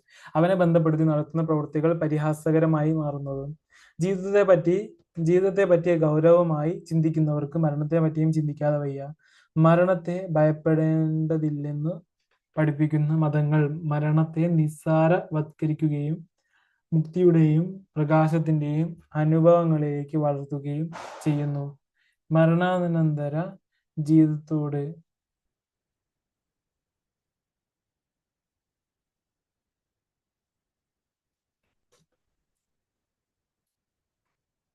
ജീവിതത്തെ പറ്റി ഗൗരവമായി ചിന്തിക്കുന്നവർക്ക് മരണത്തെ പറ്റിയും ചിന്തിക്കാതെ വയ്യ. മരണത്തെ ഭയപ്പെടേണ്ടതില്ലെന്ന് പഠിപ്പിക്കുന്ന മതങ്ങൾ മരണത്തെ നിസ്സാരവൽക്കരിക്കുകയും മുക്തിയുടെയും പ്രകാശത്തിന്റെയും അനുഭവത്തിലേക്ക് വളർത്തുകയും ചെയ്യുന്നു. മരണാനന്തര ജീവിതത്തോട് ആഭിമുഖ്യം വരുത്താനും അതനുസരിച്ച് ജീവിതം ക്രമീകരിക്കുവാനുമാണ് മതം പഠിപ്പിക്കുന്നത്. പാപത്തിന്റെ ശിക്ഷയാണ് മരണമെന്നും മരണം ക്രൈസ്തവന്റെ യഥാർത്ഥ ജനനമാണെന്നും ക്രൈസ്തവ ഹിന്ദു ഉറച്ചു പറയുന്നു. ഇതിനെ അധികരിച്ചുള്ള മാർട്ടിൻ ഹൈഡഗറുടെ വാക്കുകൾ ഏറെ പ്രസിദ്ധമാണ്.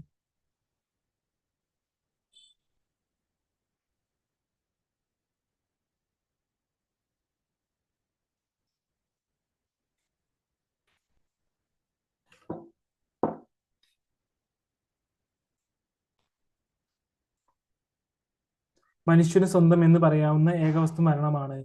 മരണബോധം മനുഷ്യന് സ്വന്തം അസ്തിത്വത്തെ പറ്റിയുള്ള ബോധ്യം നൽകുന്നു. മരണത്തെ മുന്നിൽ കണ്ട് വേണം ജീവിക്കാൻ എന്ന അദ്ദേഹത്തിന്റെ നിർദ്ദേശം സിജെയുടെ ചിന്തയെ സ്വാധീനിച്ചതിന് തെളിവാണ്. 1128 ക്രൈം 27. ക്രൈം നാടകത്തിന്റെ രൂപഭാവ സവിശേഷതകൾ.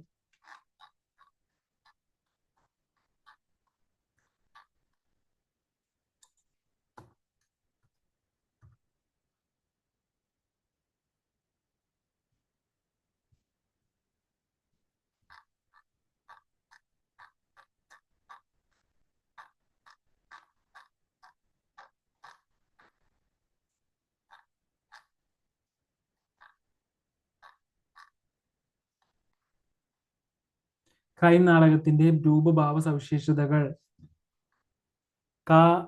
കാലിക നാടക സങ്കല്പനങ്ങളിൽ നിന്നും തികച്ചും ഭിന്നമാണ് ക്രൈം നാടകം.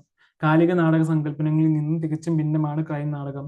ഇതിവൃത്തത്തിലും ഘടനയിലും കഥാപാത്രങ്ങളിലും സംഭാഷണങ്ങളിലും ഈ വൈവിധ്യം പ്രകടമാണ്.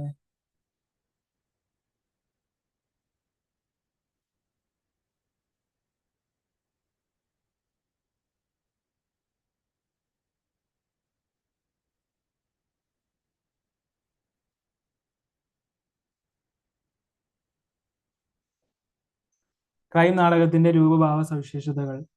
കാലിക നാടക സങ്കല്പനങ്ങളിൽ നിന്നും തികച്ചും ഭിന്നമാണ് ക്രൈം നാടകം. ഇതിവൃത്തത്തിലും ഘടനയിലും കഥാപാത്രങ്ങളിലും സംഭാഷണങ്ങളിലും ഈ വൈവിധ്യം പ്രകടമാണ്. അതിശയോക്തി, ന്യൂനോക്തി, ഉപഹാസം, നർമ്മം എന്നിവയുടെ ചേരുവ സംഭാഷണത്തിന് പുതിയ മാനം നൽകുന്നു. ഗുരു, ശിഷ്യൻ, പത്രപ്രവർത്തകർ എന്നിവരുടെ സംഭാഷണ ഭാഷയല്ല കിഴവൻ, ഇറുപ്പുക്ക, ചക്കി എന്നിവരുടേത്. അച്ചടി വടിവിലുള്ള അലങ്കാര ഭാഷയാണ്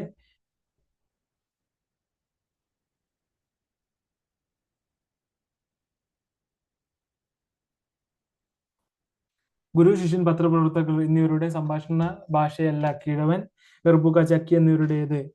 അച്ചടി വടിവുള്ള അലങ്കാര ഭാഷയാണ് ശാസ്ത്രി പ്രയോഗിക്കുന്നത്. പത്രാധിപരുടെയും ഗുരുവിന്റെയും സംഭാഷണ ശൈലി നർമ്മവും ആക്ഷേപഹാസ്യവും കൊണ്ട് സമ്പന്നമാണ്. പോലീസുകാരുടെ ഭാഷ വ്യാജോക്തി കൊണ്ട് മികവ് കാട്ടുന്നതാണ്. 1.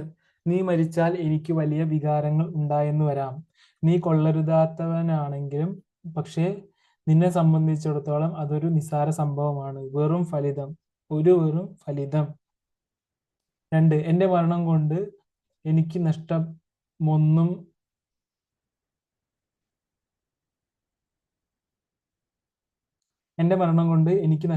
നഷ്ടമൊന്നും വരാനില്ലെന്ന് മാത്രം.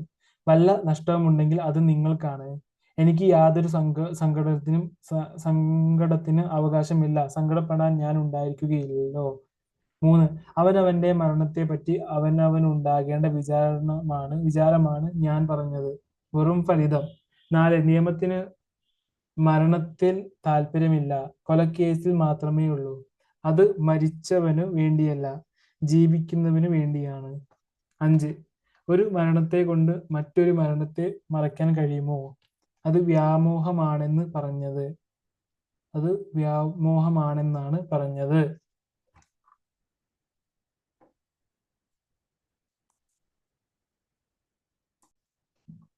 ക്രൈം നാടകത്തിന്റെ ഭാവ സവിശേഷതകൾ. കാൽപ്പനിക നാടക സങ്കല്പങ്ങളിൽ നിന്നും തികച്ചും ഭിന്നമാണ് ക്രൈം നാടകം. ഇതിവൃത്തത്തിലും ഘടനയിലും കഥാപാത്രങ്ങളിലും സംഭാഷണത്തിലും ഈ വൈവിധ്യം പ്രകടമാണ്. അതിശയോക്തി, ന്യൂനോക്തി, ഉപഹാസം, നർമ്മം എന്നിവയുടെ ചേരുവ സംഭാഷണത്തിന് പുതിയ മാനം നൽകുന്നു. ഗുരു, ശിഷ്യൻ, പത്രപ്രവർത്തകൻ എന്നിവരുടെ സംഭാഷണ ഭാഷയല്ല കിഴവൻ, ഇറുപ്പുക്ക, ചക്കി എന്നിവരുടേത്. അച്ചടി വടിവിലുള്ള അലങ്കാര ഭാഷയാണ് ശാസ്ത്രി പ്രയോഗിക്കുന്നത്. പത്രാധിപരുടെയും ഗുരുവിന്റെയും സംഭാഷണ ശൈലി നർമ്മവും ആക്ഷേപഹാസ്യവും കൊണ്ട് സമ്പന്നമാണ്. പോലീസുകാരുടെ ഭാഷ വ്യാജോക്തി കൊണ്ട് മികവ് കാട്ടുന്നു. 1. നീ മരിച്ചാൽ എനിക്കു വലിയ വികാരങ്ങൾ ഉണ്ടായെന്ന് വരാം. നീ കൊള്ളരുതാത്തവനാണെങ്കിലും പക്ഷേ നിന്നെ സംബന്ധിച്ചിടത്തോളം അതൊരു നിസ്സാര സംഭവമാണ്. വെറും ഫലിതം. 2. എന്റെ മരണം കൊണ്ട് എനിക്ക് നഷ്ടമൊന്നും വരാനില്ലെന്ന് മാത്രം. വല്ല നഷ്ടവും ഉണ്ടെങ്കിൽ അത് നിങ്ങൾക്കാണ്. എനിക്ക് യാതൊരു സങ്കടത്തിനും അവകാശമില്ല. സങ്കടപ്പെടാൻ ഞാൻ ഉണ്ടായിരിക്കുകയില്ലല്ലോ. 3.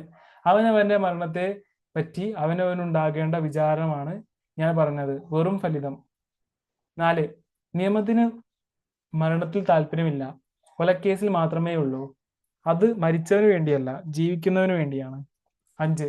ഒരു മരണത്തെ കൊണ്ട് മറ്റൊരു മരണത്തെ മറയ്ക്കാൻ കഴിയുമോ? അത് വ്യാമോഹമാണെന്നാണ് പറഞ്ഞത്. മരണം എന്ന ദാർശനിക സമസ്യ ഇത്രയധികം ചർച്ച ചെയ്തിട്ടുള്ള നാടകങ്ങൾ മലയാളത്തിൽ എന്തായാലും ഏറെയില്ല. മരണത്തെ വിനോദമായി കാണുകയും നിയമവും നീതിയും മരണം കൊണ്ട് ചെറുക്കുന്ന അപഹാസ്യത വെളിപ്പെടുത്തുകയും മരണത്തിൽ അനുശോചിക്കുന്നതിനേക്കാൾ അതിൽ നിന്നും നേടാവുന്ന ലാഭം എന്തെന്ന് കണക്ക് കൂട്ടുന്ന പ്രവണതയെ പരിഹസിക്കുകയും ചെയ്യുന്നു എന്നതാണ് ഇതേ വിഷയം കൈകാര്യം ചെയ്തിട്ടുള്ള ഇതര നാടകങ്ങളിൽ നിന്നും ക്രൈമിനെ വേറിട്ട് നിർത്തുന്ന പ്രധാന ഘടകങ്ങൾ. 1954 പ്രസിദ്ധീകൃതമായതിനു ശേഷം അധികം അനുകരണങ്ങൾ ഇതിനുണ്ടായിട്ടില്ല, ഉണ്ടാവുക സാധ്യവുമല്ല. 3 പ്രാവശ്യത്തിൽ കൂടുതൽ ഇത് അരങ്ങേറുകയുമുണ്ടായിട്ടില്ല. കഥാപാത്രങ്ങളുടെ നെടുങ്കൻ സംഭാഷണങ്ങളിലൂടെ തന്റെ ആദർശത്തെ പ്രേക്ഷകരിലേക്ക് അടിച്ചേൽപ്പിച്ചിരിക്കുകയല്ല CJ. അദ്ദേഹത്തിന്റെ അഭിപ്രായം പകരുവാൻ വേണ്ടി കണ്ടെത്തിയ രൂപശില്പം മരണം എന്ന നാടക ബീജവുമായി അത്യന്തം മനോഹരമാകും വിധം ഇണങ്ങിപ്പോകുന്നു. സ്വന്തം മരണത്തെ പറ്റി ഒരു വ്യക്തിക്കുണ്ടാകേണ്ട പ്രതികരണങ്ങൾ, നിയമത്തിന്റെ ദൃഷ്ടിയിൽ അതിനുള്ള സ്ഥാനം, നിയമം അതിനു നൽകുന്ന ശിക്ഷാവിധികൾ, മരിക്കാതിരിക്കുന്നവർ മരണം കൊണ്ടുണ്ടാക്കുന്ന മുതലെടുപ്പുകൾ, എല്ലാം നിശിതമായ ഒരു തരം നിർലേപതയോടെ തന്റെ ആശയങ്ങൾ പങ്കുവയ്ക്കാനെത്തുന്ന ശിഷ്യനോട് ഗുരു എന്ന കഥാപാത്രം CJ തന്നെ ചർച്ച ചെയ്യുന്നു. ഓക്കെ, ആ ഗുരുവിലും ശിഷ്യനിലും നാടകകൃത്തായ CJയുടെ സ്വത്വം വളരെയുണ്ട്. അദ്ദേഹത്തിന്റെ പ്രസിദ്ധമായ അഭിപ്രായാവിഷ്കരണ ശൈലിയിലാണ് ഗുരു സംസാരിക്കുന്നത്. ശിഷ്യൻ സദസ്സിന്റെ പ്രതിനിധിയാണ്. ഇത് ഈ അസാധാരണ നാടകത്തിന്റെ ഒരു തലം മാത്രമാണ്. സംസ്കൃത രീതിയിൽ പാരിഭാഷികൻ അംഗീകൃത നാടകവേദിയുടെ സങ്കേത ദാസ്യത്തിനെതിരായ ശക്തമായ കൂരമ്പുകൾ CJ ഈ നാടകത്തിലൂടെ എയ്തുവിടുന്നുണ്ട്. നാടകത്തിന്റെ വിഷയങ്ങൾ ഇന്നിവ ആവണമെന്നുള്ള 8 എഴുതാവിശ്വാസങ്ങൾ, ആത്മകഥത്തിനു നാടകത്തിനുള്ള പ്രസക്തി, അതിനെ തെറ്റിച്ചു ഉപയോഗിക്കുന്നത് കൊണ്ട് വരാവുന്ന വൈകല്യം, നടീനടന്മാർ തമ്മിലുള്ള പരസ്പര ധാരണ കൂടാതെ അവതരണം നടത്തുമ്പോഴുണ്ടാകുന്ന തകരാറുകൾ, രംഗത്ത് മിന്നിയിട്ടേ സ്ഥലം വിടൂ എന്നുള്ള ചില നടന്മാരുടെ വാശി കൊണ്ടുവരുന്ന അപഹാസ്യങ്ങൾ, രംഗം യഥാതഥമായി തന്നെ കണ്ടേ രസിക്കാൻ കഴിയൂ എന്ന് വാശി പിടിക്കുന്നവരുടെ യുക്തിരാഹിത്യം, ഇങ്ങനെ നാടകവേദിയും രംഗപ്രസാധനവുമായി ബന്ധപ്പെട്ട ഒട്ടേറെ സംഗതികളിൽ നിലവിലിരിക്കുന്ന വിശ്വാസങ്ങളെ സരസമായി പരിഹസിക്കുവാൻ CJ ശ്രമിക്കുന്നു. പലപ്പോഴും അത് രസകരങ്ങളായ നാടകീയ സന്ദർഭങ്ങൾ ഉണ്ടാക്കുന്നുണ്ട്. ചക്കി എന്ന കഥാപാത്രം സംഭാഷണം മറന്നു പോകുമ്പോൾ പ്രോംപ്റ്റർ അകത്തുനിന്ന് അവരെ തിരിച്ചു വിളിക്കുന്നത്, എല്ലാവരും പൗഡർ കഴുകി കളഞ്ഞ് സ്ഥലം വിട്ടു, ഇനി ചത്തവനൊക്കെ ഉയർത്തെഴുന്നേക്കും മുമ്പ് കഥ നിർത്താം എന്ന സ്റ്റേജ് മാനേജറുടെ സംഭാഷണം മുതലായവ ദൃഷ്ടാന്തങ്ങൾ. ഇതുപോലുള്ള നൂതന പരീക്ഷണങ്ങൾ യൂറോപ്യൻ അമേരിക്കൻ നാടകവേദികളിൽ പലതിലും ഉണ്ടായിട്ടുണ്ട്. പുതിയ ഭാവങ്ങൾക്കനുസൃതമായി പുതിയ രൂപശില്പങ്ങൾ ആവിഷ്കരിക്കാൻ ശ്രമിച്ച വലിയ നാടകകൃത്തുകൾ പലരും ഉണ്ടായിട്ടുണ്ട്. അതിലേതെങ്കിലും ഒരു രൂപരചനാ സമ്പ്രദായത്തെ അന്ധമായി അനുകരിക്കുവാൻ CJ ശ്രമിച്ചിരിക്കുകയല്ല. ഒരു നവീന രൂപം സൃഷ്ടിക്കുവാൻ വേണ്ടി തനിക്കോ കേരളീയ സ്ഥിതിഗതികൾക്കോ ഇണങ്ങാത്തൊരു ഇതിവൃത്തം കൊണ്ട് വന്നിരിക്കുകയുമല്ല. ആത്മഭാവ പ്രകാശങ്ങളായ ഉപന്യാസങ്ങളിലൂടെ മുമ്പ് തന്നെ CJ ആവിഷ്കരിക്കുവാൻ ശ്രമിച്ച ചില ജീവിത ചിന്തകൾ നാടകം എന്ന മാധ്യമത്തിലൂടെ ആവിഷ്കരിക്കണമെന്ന് വന്നപ്പോൾ ആ ഭാവത്തിനിണങ്ങിയ ഒരു രൂപം അദ്ദേഹം സ്വീകരിച്ചു എന്ന് മാത്രം. നിലവിലുള്ള നാടകവേദിയുടെ പോരായ്മകളെ പറ്റി പ്രായോഗിക ജ്ഞാനം തന്നെ ഉണ്ടായിരുന്ന അദ്ദേഹം അവയെ ഈ രൂപവുമായി വിളക്കി ചേർത്തു എന്നതാണ് ഇവിടെ കാട്ടിയ മിടുക്ക്. ആ നാടകം ആന്റി പ്ലേ എന്ന നിലയിൽ 1128 ക്രൈം 27. ആ നാടകം ആന്റി പ്ലേ എന്ന നിലയിൽ 1128 ക്രൈം 27. മലയാളത്തിലെ ആദ്യ നാടകം ആന്റി പ്ലേ എന്ന ബഹുമതിക്ക് അർഹമായ നാടകമാണ് 1128 ക്രൈം 27. അന്നോളം ഉണ്ടായിരുന്ന നാടക ആഖ്യാന രീതിയോടുള്ള CJയുടെ വിയോജിപ്പ് ഇവിടെ വ്യക്തമാണ്. ജീവിതത്തിനു നേരെ പിടിച്ച കണ്ണാടിയാകണം കല എന്ന് പ്രാചീന മതത്തെ CJ നഖശിഖാന്തം എതിർക്കുന്നു. ജീവിതവും കല കലയുമായിരിക്കണം എന്നതാണ് CJയുടെ മതം. അതുകൊണ്ട് കൺമുന്നിൽ നടക്കുന്നത് ജീവിതമല്ലെന്നും നാടകം മാത്രമാണെന്നും ഗുരു ഇടയ്ക്കിടയ്ക്ക് ഓർമ്മിപ്പിക്കുന്നുണ്ട്. ബൃഹദിന്റെ എപ്പിക് നാടക സങ്കല്പങ്ങളോട് ചേർന്ന് നിൽക്കുന്ന ക്രൈം ഇതിവൃത്തത്തിന്റെ സുഘടിതത്വം നിഷേധിക്കുകയും കഥാപാത്രങ്ങളെ ആശയവാഹകരാക്കൊണ്ടും പ്രേക്ഷകൻ അനുഭവിക്കുവാൻ പോകുന്നത് നാടകമേ അല്ല എന്ന ബോധം ജനിപ്പിക്കുകയാണ് ചെയ്യുന്നത്. സിനിമയിൽ ഉപയോഗിച്ച് കാണുന്ന മൊണ്ടാഷ് എന്ന സങ്കേതത്തിന്റെ സമർത്ഥമായ വിന്യാസം വഴി ധ്വനി തലങ്ങൾ ഏറെ സൃഷ്ടിച്ചെടുക്കുന്നുണ്ട് 1128 ക്രൈം 27. നാടകത്തിൽ നിന്നും പ്രേക്ഷകനെ അടർത്തി മാറ്റി ഒരു തരം ബൗദ്ധികമായ അകൽച്ച, ഇന്റലക്ച്വൽ ഡിറ്റാച്ച്മെന്റ് സൃഷ്ടിച്ചെടുക്കുകയാണ് നാടകകൃത്തിന്റെ ലക്ഷ്യം. ജനിച്ചാൽ മരണമുണ്ടെന്ന് പറഞ്ഞ് അന്യന്റെ മരണത്തിൽ നിസ്സംഗത കൊള്ളുകയും വേണ്ടപ്പെട്ടവരുടേതിൽ വേദനിക്കുകയും ചെയ്യുന്ന ആധുനിക മനുഷ്യനെ ഇവിടെ പരിഹസിക്കുന്നത് തികച്ചും വേറിട്ട രീതിയിലാണ്. മരണം ഒരു ഫലിതമാണെന്ന് സ്ഥാപിച്ചെടുക്കുന്നത് വഴി. എന്നാൽ ഗുരു ഒഴികെ മറ്റേതൊരു കഥാപാത്രത്തിനും മരണം ഒരു ഫലിതമാകുന്നില്ല എന്നതും ഇവിടെ ശ്രദ്ധേയമാണ്. PK ബാലകൃഷ്ണന്റെ വാക്കുകൾ ക്രൈം നാടകത്തിന് ഒരു നിർവചനം തന്നെയായിത്തീരുന്നു. ഒരു നാടക രചയിതാവിന്റെ എന്നതിലേറെ ഒരു മാജിക്കുകാരന്റെ കരവിരുതോടെ, സദസ്സിനെ വിഡ്ഢിയാക്കുന്നതിൽ തോന്നുന്ന പുച്ഛത്തോടെ ചമയ്ക്കപ്പെട്ട ആ സ്റ്റേജിൽ നിന്നുകൊണ്ട് അസൽ ജീവിതത്തിന്റെ അസൽ നാടകത്തിന്റെ പാറക്കട്ടകളും കൂട്ടി ഇടിച്ച് രസിച്ച് തോമസ് ഗുരു തീപ്പൊരികൾ ചീറിച്ചു രസിക്കുന്ന ദൃശ്യമാണ് ക്രൈം 27. ജീവിതം അനിശ്ചിതമാണ്, ഒന്നും മുൻകൂട്ടി തീരുമാനിക്കപ്പെട്ടിട്ടുള്ളതല്ല, തീരുമാനിക്കുക സാധ്യവുമല്ല എന്ന സൂചനയോട് കൂടിയാണ് നാടകം ആരംഭിക്കുന്നത് തന്നെ. ഗുരു അലക്ഷ്യമായി ചാരു കസേരയിൽ കിടന്ന് പൈപ്പ് കൊളുത്തുവാൻ ശ്രമിക്കുമ്പോഴാണ് സ്റ്റേജിന്റെ കർട്ടൻ ഉയരുന്നത്. നാടകത്തിന്റെ എല്ലാ ഘട്ടങ്ങളെയും നിയന്ത്രിക്കുകയും എല്ലാ ഘടകങ്ങളെയും സംയോജിപ്പിക്കുകയും ചെയ്യുന്ന ഗുരു പോലും നിയതിയുടെ തീരുമാനങ്ങൾക്കനുസൃതമായി അഭിനയിക്കുവാൻ നിർബന്ധിതനാകുന്നു. വിധിയുടെ അനിഷേധ്യമായ ചരടുവലിക്കൊത്ത് നീങ്ങാൻ വിധിക്കപ്പെട്ട ഗുരു അടക്കമുള്ള അഭിനേതാക്കളെത്രയും വിധിക്ക് കീഴടങ്ങുക തന്നെ ചെയ്യുന്നു. ഗുരുവിനെ പോലും നിയന്ത്രിക്കുന്ന സ്റ്റേജ് മാനേജർ നിയതിയുടെ പ്രതിരൂപമെന്ന് കരുതുകയാകും ഉചിതം.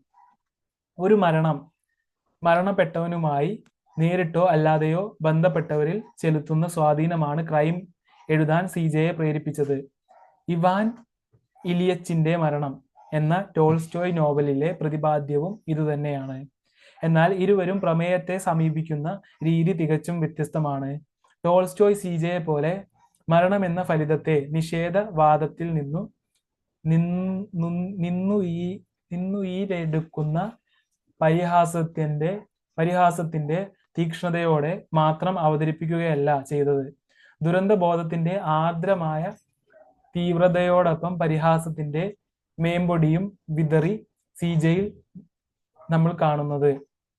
എല്ലാ നിയമങ്ങളെയും സ്ഥാപനങ്ങളെ നിസ്സാരവൽക്കരിച്ച് തള്ളിക്കളയുന്ന, പുല്ലുവില കൽപ്പിക്കുന്ന ഒരു സർവനിഷേധിയാണ്. ഈ നിഷേധം ജീവിത സ്നേഹത്തിലധിഷ്ഠിതമാണെന്ന സാനുവിന്റെ നിരീക്ഷണം ഏറെ ശ്രദ്ധേയമാണ്. ടോൾസ്റ്റോയ് മരണത്തിന്റെ വ്യർത്ഥത പഠിപ്പിക്കുമ്പോൾ CJ അതെന്താണെന്ന് അനുഭവിപ്പിക്കുകയാണ്.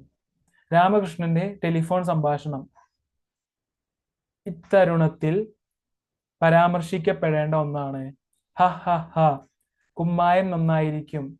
വെന്തെരിഞ്ഞ മനുഷ്യന്റെ അസ്ഥിയും മാംസവും കുമ്മായത്തിന്റെ ഗുണമേന്മ കൂട്ടുന്നു എന്ന പ്രസ്താവത്തിൽ നിന്ന് വെളിവാക്കുന്ന മനുഷ്യജീവന്റെ വിലയില്ലായ്മയെ കുറിച്ചുള്ള അറിവ് മനസാക്ഷിയെ ഞെട്ടിപ്പിക്കുന്നതാണ്. മതത്തിന്റെയും ഭരണകൂടത്തിന്റെയും സ്വാർത്ഥതകൾ കൂടി ഈ സംഭാഷണത്തിൽ വിമർശന വിധേയമാകുന്നുണ്ട്. മരിച്ചവന്റെ ഭാര്യയുമായി കൊലപാതകിക്ക് ബന്ധമുണ്ടായിരുന്നു എന്നതാണ് കൊലപാതകത്തിന്റെ കാരണമായി അവതരിപ്പിക്കപ്പെടുന്നത്. ഭർത്താവിനെയും ജാരനെയും തന്റെ ജീവിതത്തിന്റെ ഉപാധികൾ എന്ന നിലയിലാണ് എറുപ്പുക്ക കരുതുന്നത്. കിഴവൻ മർക്കോസിനെ കൊന്ന വർക്കിയെ തൂക്കിലിടുമെന്ന് കരുതി സന്തോഷിക്കുമ്പോൾ മർക്കോസിന്റെ ഭാര്യ എറുപ്പുക്ക പറയുന്നത് ശ്രദ്ധിക്കുക. നന്നായി പോയി, ഒരുത്തൻ ചത്തു, മറ്റവൻ കഴിവേലും. കടിച്ചതുമില്ല, പിടിച്ചതുമില്ല, അമ്മയുടെ തലയിലില്ല, തലേമേലില്ല, തലേമില്ല. മർക്കോസോ വർക്കിയോ അവരിൽ ഒരാളെങ്കിലും തുണയായി ഉണ്ടാകുമെന്ന എറുപ്പുക്കയുടെ ആശ്വാസത്തിനും ആശ്രയത്തിനുമാണ് ഭംഗം സംഭവിച്ചിരിക്കുന്നത്. ഇത് തന്റെ ഗ്രാമ്യമായ സംഭാഷണത്തിലൂടെ അവർ ഉറപ്പിച്ചു പറയുകയും ചെയ്തിരിക്കുന്നു. ഈ ലോകത്തെ അറിവുകളാണ് മനുഷ്യനെ വേദനിപ്പിക്കുന്നതെന്നും അറിയാതിരിക്കലാണ് സ്വാസ്ഥ്യം നൽകുന്നതെന്നും ശിഷ്യൻ സൂചിപ്പിക്കുന്നു. അറിവിന്റെ വിളനിലമായ ഗുരുവിനെ ശിഷ്യൻ തിരിച്ചറിവോടെ മറികടക്കുന്നത് ശ്രദ്ധിക്കുക. ശിഷ്യൻ: ഒരു കഴുതയായിരിക്കുന്നത് നല്ലതാണ്. ലോകത്തിലെ ഒറ്റ കഴുതയെങ്കിലും മനുഷ്യരെ ചീത്ത വിളിച്ചിട്ടില്ല. ശിഷ്യന്റെ അഭിപ്രായ പ്രകടനത്തിലെ കുത്തുവാക്ക് തിരിച്ചറിഞ്ഞ് ഗുരു വേഗത്തിൽ കർട്ടൻ വീഴ്ത്തി രക്ഷപ്പെടുകയാണ് ചെയ്യുന്നത്. ഗുരു: ഏ ഇവൻ ഇനി വല്ലതുമൊക്കെ പറയും. അതിനു മുമ്പ് കർട്ടൻ. തന്നോളം അറിവ് കരസ്ഥമാക്കുന്ന ശിഷ്യനോട് ഗുരുക്കന്മാർ എക്കാലവും എടുക്കുന്ന നിലപാട് ഇത്തരത്തിലായിരിക്കും.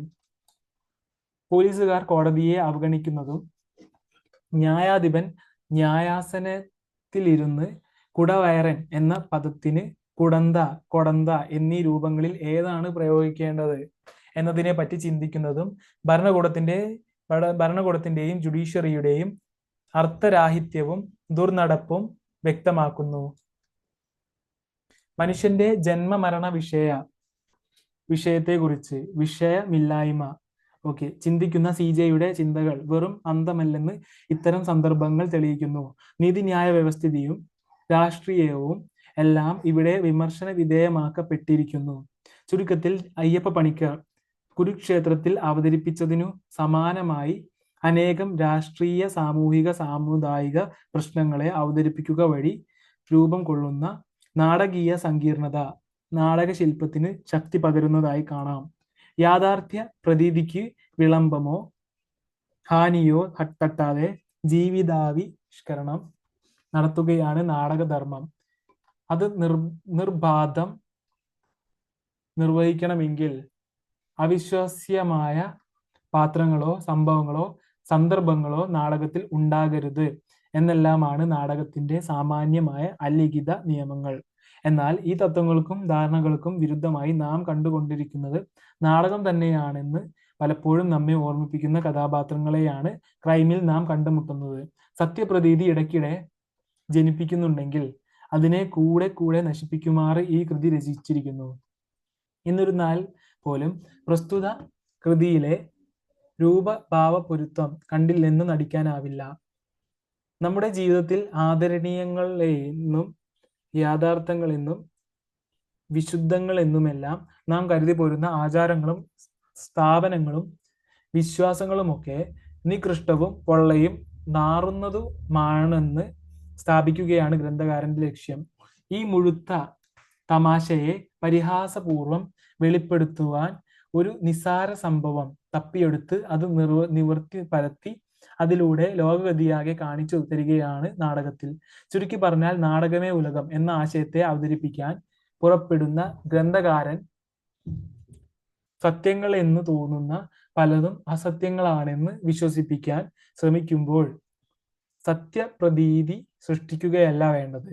അങ്ങനെയായാൽ ജീവിതത്തെ അനാച്ഛാദനം ചെയ്തിരിക്കുന്ന സത്യകമ്പളത്തിനിടയിൽ ഒളിച്ചു വെച്ചിട്ടുള്ള അസത്യങ്ങളെ നോക്കി നർമ്മ ബുദ്ധിയ ചിരിക്കാൻ നമുക്ക് സാധിക്കാതെ വരും. നേരെ മറിച്ചാണ് വേണ്ടത്. മറ്റുതരം നാടകങ്ങളിലെ അനൗചിത്യം ഇവിടെ ഔചിത്യമായി മാറുകയാണ്. അതാണ് CJ അത്യന്തം പ്രഗത്ഭമായി നിർവഹിച്ചിരിക്കുന്നത്. ഇങ്ങനെ ഭാവരൂപങ്ങളുടെ സുന്ദരമായ മേളനം ക്രൈം നാടകത്തിൽ ദൃശ്യമാണ്. മാതൃകാ ചോദ്യോത്തരങ്ങൾ. ചോദ്യം: ആത്യന്തികമായി മനുഷ്യൻ ഒറ്റയ്ക്കാണെന്ന് CJ വിശ്വസിച്ചിരുന്നതായി കരുതാമോ? ക്രൈം 27 ആസ്പദമാക്കി ചർച്ച ചെയ്യുക. ഉത്തരം: കാലത്തിനൊത്ത് കോലം മാറാതിരുന്നതുകൊണ്ടും അവസരവാദി അല്ലാതിരുന്നതുകൊണ്ടും സമൂഹം തള്ളിപ്പറഞ്ഞതിനാൽ മൂല്യങ്ങളുടെ ശോഷണങ്ങൾക്ക് ബാരിക്കേഡായി നിലകൊണ്ട ശക്തനായ ഒരു റിബലായിരുന്നു CJ. ഭ്രഷ്ട് കൽപ്പിക്കപ്പെട്ട മേഖലകളിൽ നിന്നെല്ലാം ഊറിക്കൂടിയ വിഷാദാത്മകത ഘനീഭവിക്കുന്നത് അദ്ദേഹത്തിന്റെ സൃഷ്ടികളിലാണ്. ഈ ഒരു പശ്ചാത്തലം കൂടി മനസ്സിൽ കണ്ടുകൊണ്ട് വേണം ക്രൈം നാടകത്തെ സമീപിക്കുവാൻ. തിക്താനുഭവങ്ങൾ മാത്രം സമ്മാനിച്ച സമൂഹത്തിലെ സമസ്ത മേഖലകളും CJ വിമർശനങ്ങൾക്ക് വിധേയമാകുന്നു. ഏകാന്തതയുടെ കറുത്ത അധ്യായങ്ങൾ CJയിലെ മനുഷ്യനെ അങ്ങനെയാക്കി തീർക്കുകയായിരുന്നു. ഈ ഒരു മാനസികാവസ്ഥയെ സമർത്ഥമായി ക്രൈം നാടകത്തിൽ സന്നിവേശിപ്പിച്ചിരിക്കുന്നതായി കാണാം. മരണം കേന്ദ്ര ബിന്ദുവായി വർത്തിക്കുന്ന ഈ നാടകത്തിൽ പ്രധാനമായും 4 സാമൂഹിക ഘടകങ്ങളെ മുൻനിർത്തിയാണ് മനുഷ്യന്റെ നിസ്സഹായതയെ രംഗത്ത് അവതരിപ്പിച്ചിരിക്കുന്നത്. മതം, കുടുംബം, കോടതി, പത്രം എന്നിവയാണവ.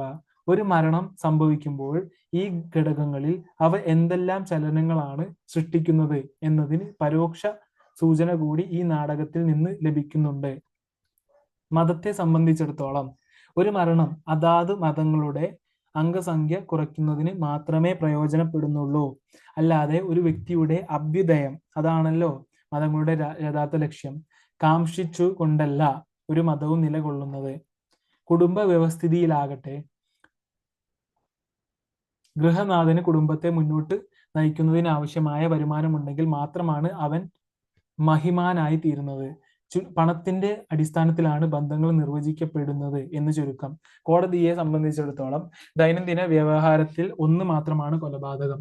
വാദി, പ്രതി, വിധി എന്നീ വ്യവഹാരത്രയങ്ങൾക്ക് അതീതമായ ഒരു സ്ഥാനവും ഒരു കൊലപാതകത്തിന് കോടതി കൽപ്പിക്കുന്നില്ല. പത്രപ്രവർത്തന രംഗത്തും സ്ഥിതി മറിച്ചല്ല. കോളം തികയ്ക്കുന്നതിന് വേണ്ടി മാത്രമുള്ള ഉപാധികളാണ് വാർത്തകൾ. വാർത്തയിൽ കവിഞ്ഞൊരു പ്രാധാന്യം വ്യക്തിക്ക് ഒരിക്കലും അവർ നൽകുന്നില്ല. ചുരുക്കത്തിൽ ഒരുവന്റെ അന്തസത്തയെ ക്രോഡീകരിക്കുന്നതിൽ സമൂഹം തികച്ചും പരാജയമാണ്.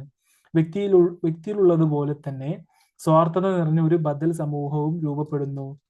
ഓരോ വ്യക്തിയും അവനവനിലേക്ക് തന്നെ ചുരുങ്ങുമ്പോൾ അസ്തിത്വത്തിന്റെ നഷ്ടം തന്നെയാണ് സംഭവിക്കുന്നത്. എത്ര പരിഷ്കൃത സമൂഹമാണെങ്കിലും ആത്യന്തികമായി ഓരോ മനുഷ്യനും ഒറ്റയ്ക്കാണെന്ന ധാരണയാണ് ക്രൈം നാടകം രചിക്കുവാൻ CJയെ പ്രേരിപ്പിച്ചതെന്ന് പറയാം. ചോദ്യം: നാടക നിഷേധപരമായ നാടകമാണ് CJ തോമസിന്റെ 1128 ക്രൈം 27. ആധുനചശ നാടക തത്വങ്ങളുടെ അടിസ്ഥാനത്തിൽ പരിശോധിക്കുക. ഉത്തരം: മുന്നിലിരിക്കുന്ന പ്രേക്ഷകന്റെ ചാബല്യങ്ങളെ മുതലെടുത്തുകൊണ്ട് ചുളുവിൽ വിജയം നേടിയിരുന്ന ഒരു പിടി നാടകങ്ങൾ CJയിൽ ഉണർത്തിയ പരിഹാസബോധമാണ് ക്രൈം നാടകത്തിന്റെ പിറവിക്ക് പശ്ചാത്തലമായി ഭവിച്ചത്. രൂപത്തിനും ഘടനയ്ക്കും മാത്രം പ്രാധാന്യം നൽകിക്കൊണ്ട് ആശയങ്ങളെ ബലി കഴിച്ച അത്തരം നാടകങ്ങളെ പരിഹസിക്കുന്ന രീതിയാണ് 1128 ക്രൈം 27 എന്ന നാടകത്തിൽ അവലംബിച്ചിരിക്കുന്നത്. പ്രവേശികയും 11 രംഗങ്ങളുമുള്ള ഈ നാടകം ഏറെ കളിയാക്കുന്നത് നാടകത്തെ തന്നെയാണ്. വാദ്യസംഗീതത്തിന്റെ ഉച്ചകോടിയിൽ അത് അവസാനിപ്പിക്കുന്നതിന് തൊട്ടു മുമ്പ് പൊടുന്നനെയാണ് കർട്ടൻ ഉയരുന്നത്. ഗുരുവിന്റെ വേഷം കെട്ടിയിരുന്ന നടൻ അലസമായി പൈപ്പ് കൊളുത്തുമ്പോൾ തുടങ്ങുന്ന സമയം പെട്ടെന്ന് കർട്ടൻ ഉയരുന്നത് കണ്ട് അയാൾ അമ്പരക്കുന്നു. പിടഞ്ഞെണീറ്റ് ഉള്ളിലേക്ക് നോക്കിക്കൊണ്ടയാൾ ദേഷ്യത്തോടെ ചോദിക്കുന്നു: ഏയ് ആര് പറഞ്ഞു കർട്ടൻ ഉയർത്താൻ?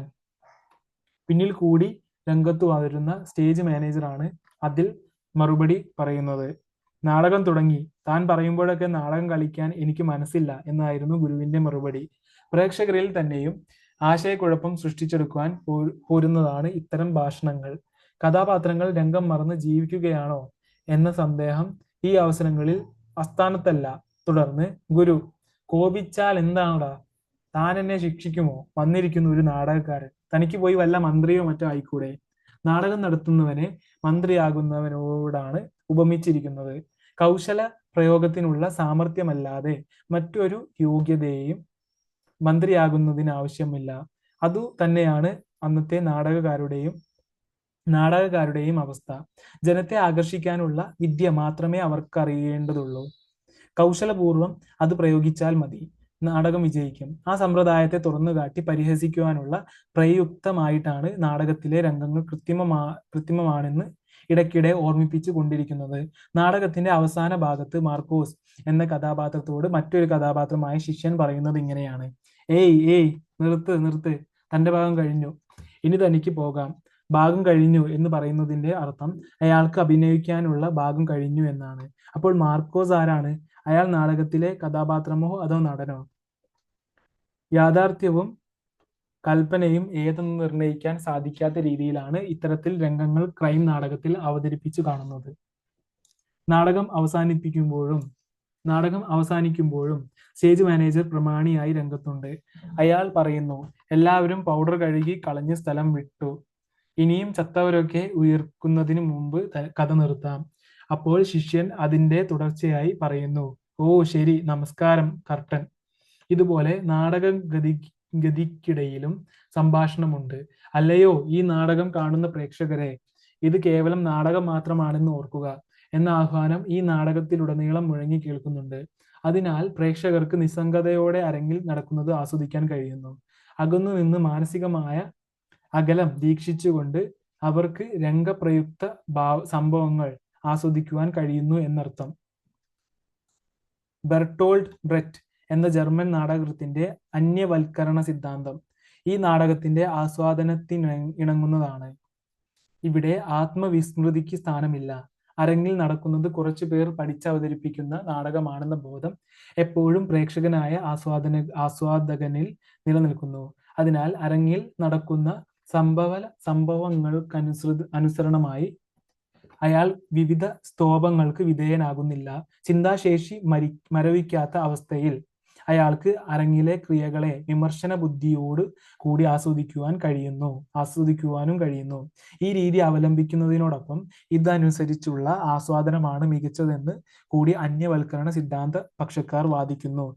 അന്യവൽക്കരണ രീതിയെ പറ്റി CJ പ്രതിപാദിച്ചിട്ടില്ല. എന്നാൽ 1128 ക്രൈം 27 എന്ന നാടകത്തിന് ഈ രീതിയിലുള്ള അവതരണമാണ് ആവശ്യം.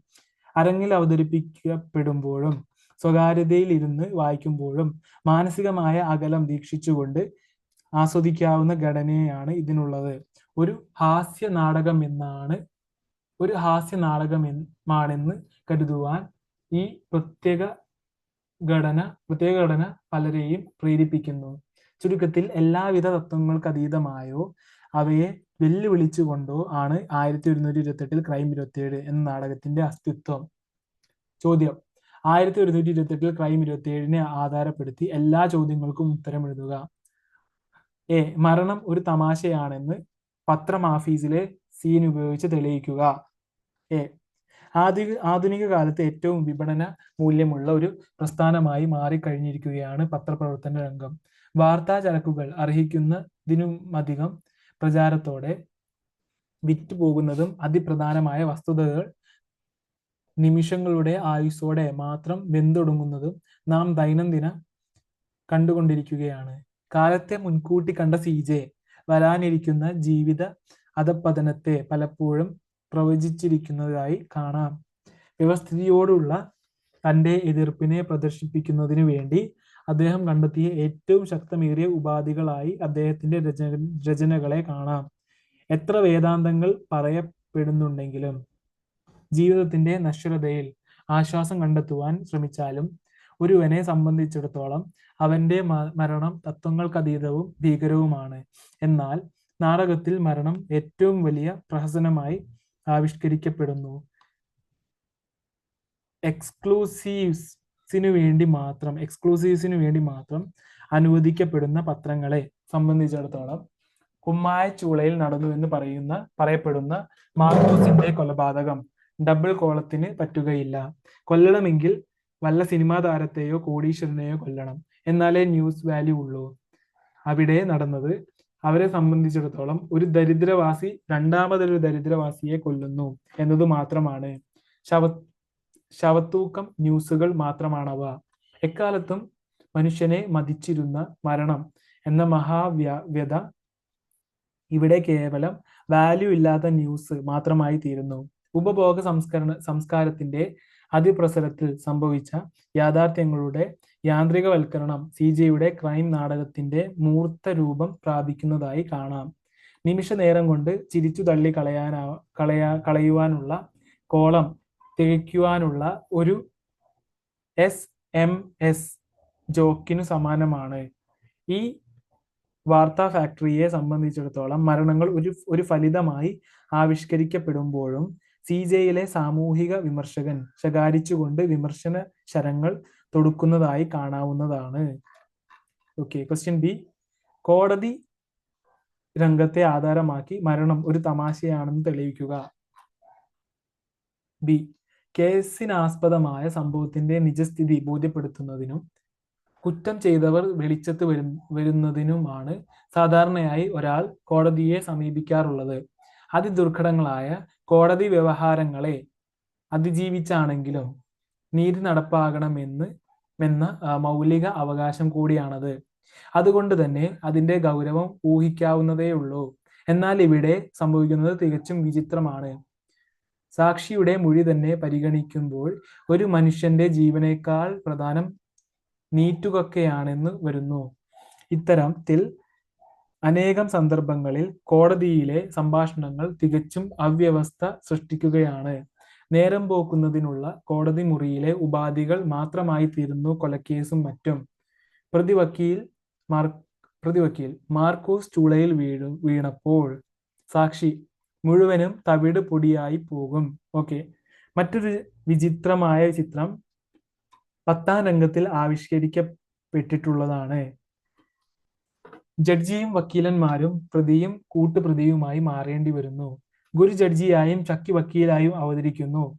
ഒരു സംസ്ഥാനത്തിന്റെ തന്നെ ഭരണവ്യവഹാരങ്ങളുടെ കേന്ദ്രം എന്ന് വിശേഷിപ്പിക്കാവുന്ന കോടതി മുറിയിൽ ഒരു നിജമില്ലാത്ത കേവല പൊറാട്ടു നാടകവേദിയായി ഇവിടെ തരം താഴുന്നത് കാണാം. മേൽ സൂചിപ്പിച്ചതുപോലെ കൊലപാതകങ്ങൾ ഇവിടെ ചേമ്പിലയിൽ വീഴുന്ന വെള്ളത്തുള്ളികൾ മാത്രം. Okay, question C. മതം, കുടുംബം എന്നീ സാമൂഹിക സ്ഥാപനങ്ങളുടെ പ്രഹസനത്വം ചൂണ്ടിക്കാണിക്കുവാൻ ക്രൈം നാടകത്തിലൂടെ സി.ജെ ശ്രമിച്ചിട്ടുണ്ട്. തെളിയിക്കുക. മതം. രാമകൃഷ്ണൻ മാർക്കോസ് ദഹിച്ചു പോയതുകൊണ്ട് ഹിന്ദുവായി തീർന്നുവെന്നാണ് പിള്ളയുടെ വാദം. സത്യക്രിസ്ത്യാനികളെ കുഴിച്ചിടുകയാണ് വേണ്ടത്. ഇനി മാർക്കോസിന് സ്വർഗത്തിൽ പോകണമെങ്കിൽ കുർബാന ചൊല്ലിയാൽ പോരാ, പിണ്ഡം വെച്ച് ബലിയിടണം. ഒരുവൻ ജീവിച്ചിരിക്കുമ്പോൾ അവന്റെ സംരക്ഷണാർത്ഥം എന്തെല്ലാം ചെയ്യാൻ സാധിക്കും എന്ന ചിന്ത മതങ്ങളുടെ മേച്ചിൽപ്പുറങ്ങളിൽ എങ്ങുമേ സംഭവിക്കുന്നില്ല. മരണാനന്തരം നടത്താനിരിക്കുന്ന കർമ്മങ്ങളിലാണ് അവയ്ക്ക് താല്പര്യം. ചിതയിൽ ദഹിപ്പിക്കുന്ന പതിവ് ഹൈന്ദവ ആചാര പ്രകാരമായതിനാൽ മരിച്ചു എന്ന് പറയുന്ന ക്രിസ്ത്യാനിയായ മാർക്കോസ് ആ നിമിഷം മുതൽ ഹൈന്ദവനായി ആക്കി തീർക്കുന്നു. ഹൈന്ദവരുടെ കണക്കു പുസ്തകത്തിലാണ് ഇനി മുതൽ അവന് സ്ഥാനം.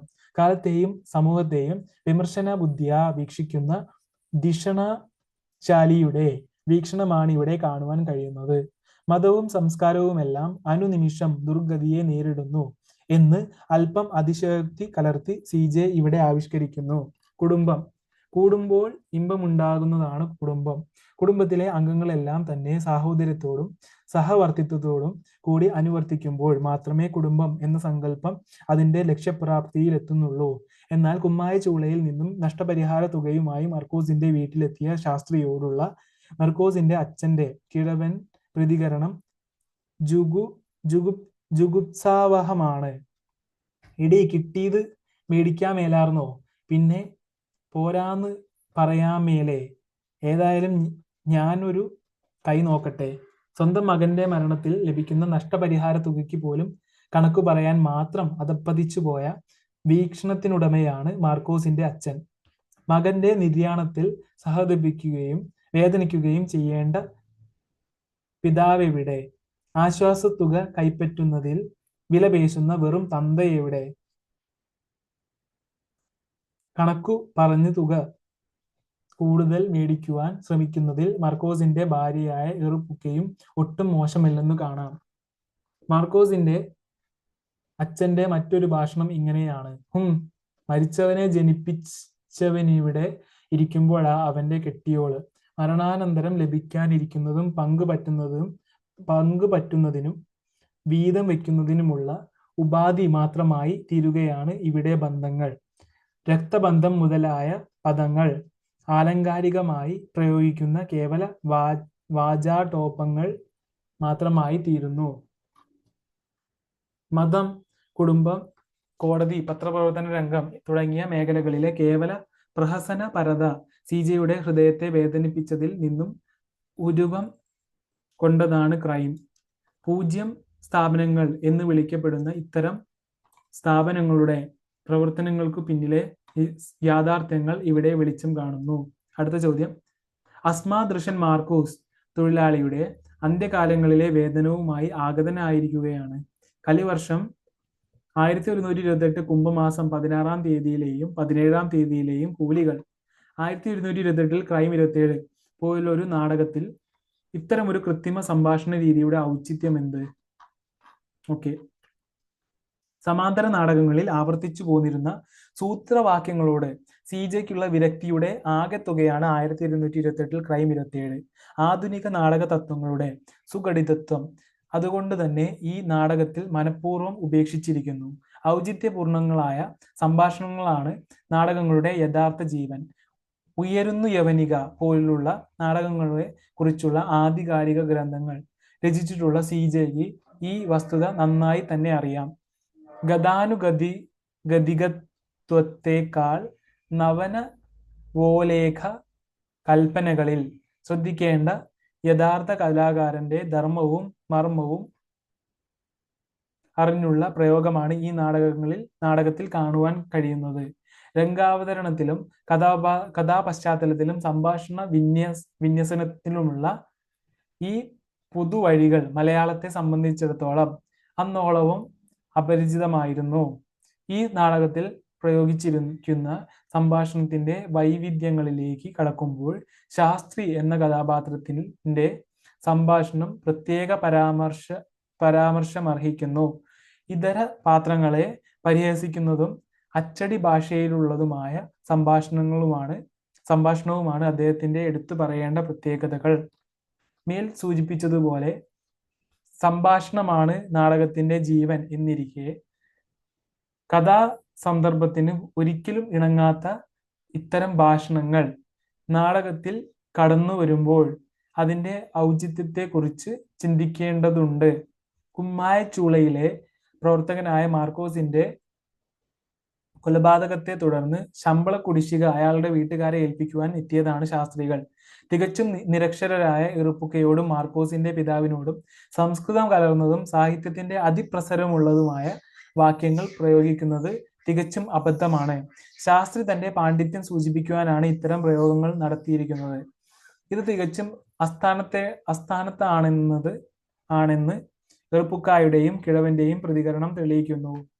മറ്റൊരു വീക്ഷണകോണിലൂടെ ഇത്തരം സംഭാഷണങ്ങളെ പരിശോധിക്കുമ്പോൾ ശാസ്ത്രി അത്രയും നാൾ തുടർന്നു പോന്നിരുന്ന നാടക സമവാക്യത്തിന്റെ പ്രതിനിധിയായും കേട്ടു നിൽക്കുന്ന കഥാപാത്രങ്ങൾ ഒന്നും മനസ്സിലാകാത്ത പ്രേക്ഷകരുടെ പരിച്ഛേദമായും പരിഗണിക്കാവുന്നതാണ്.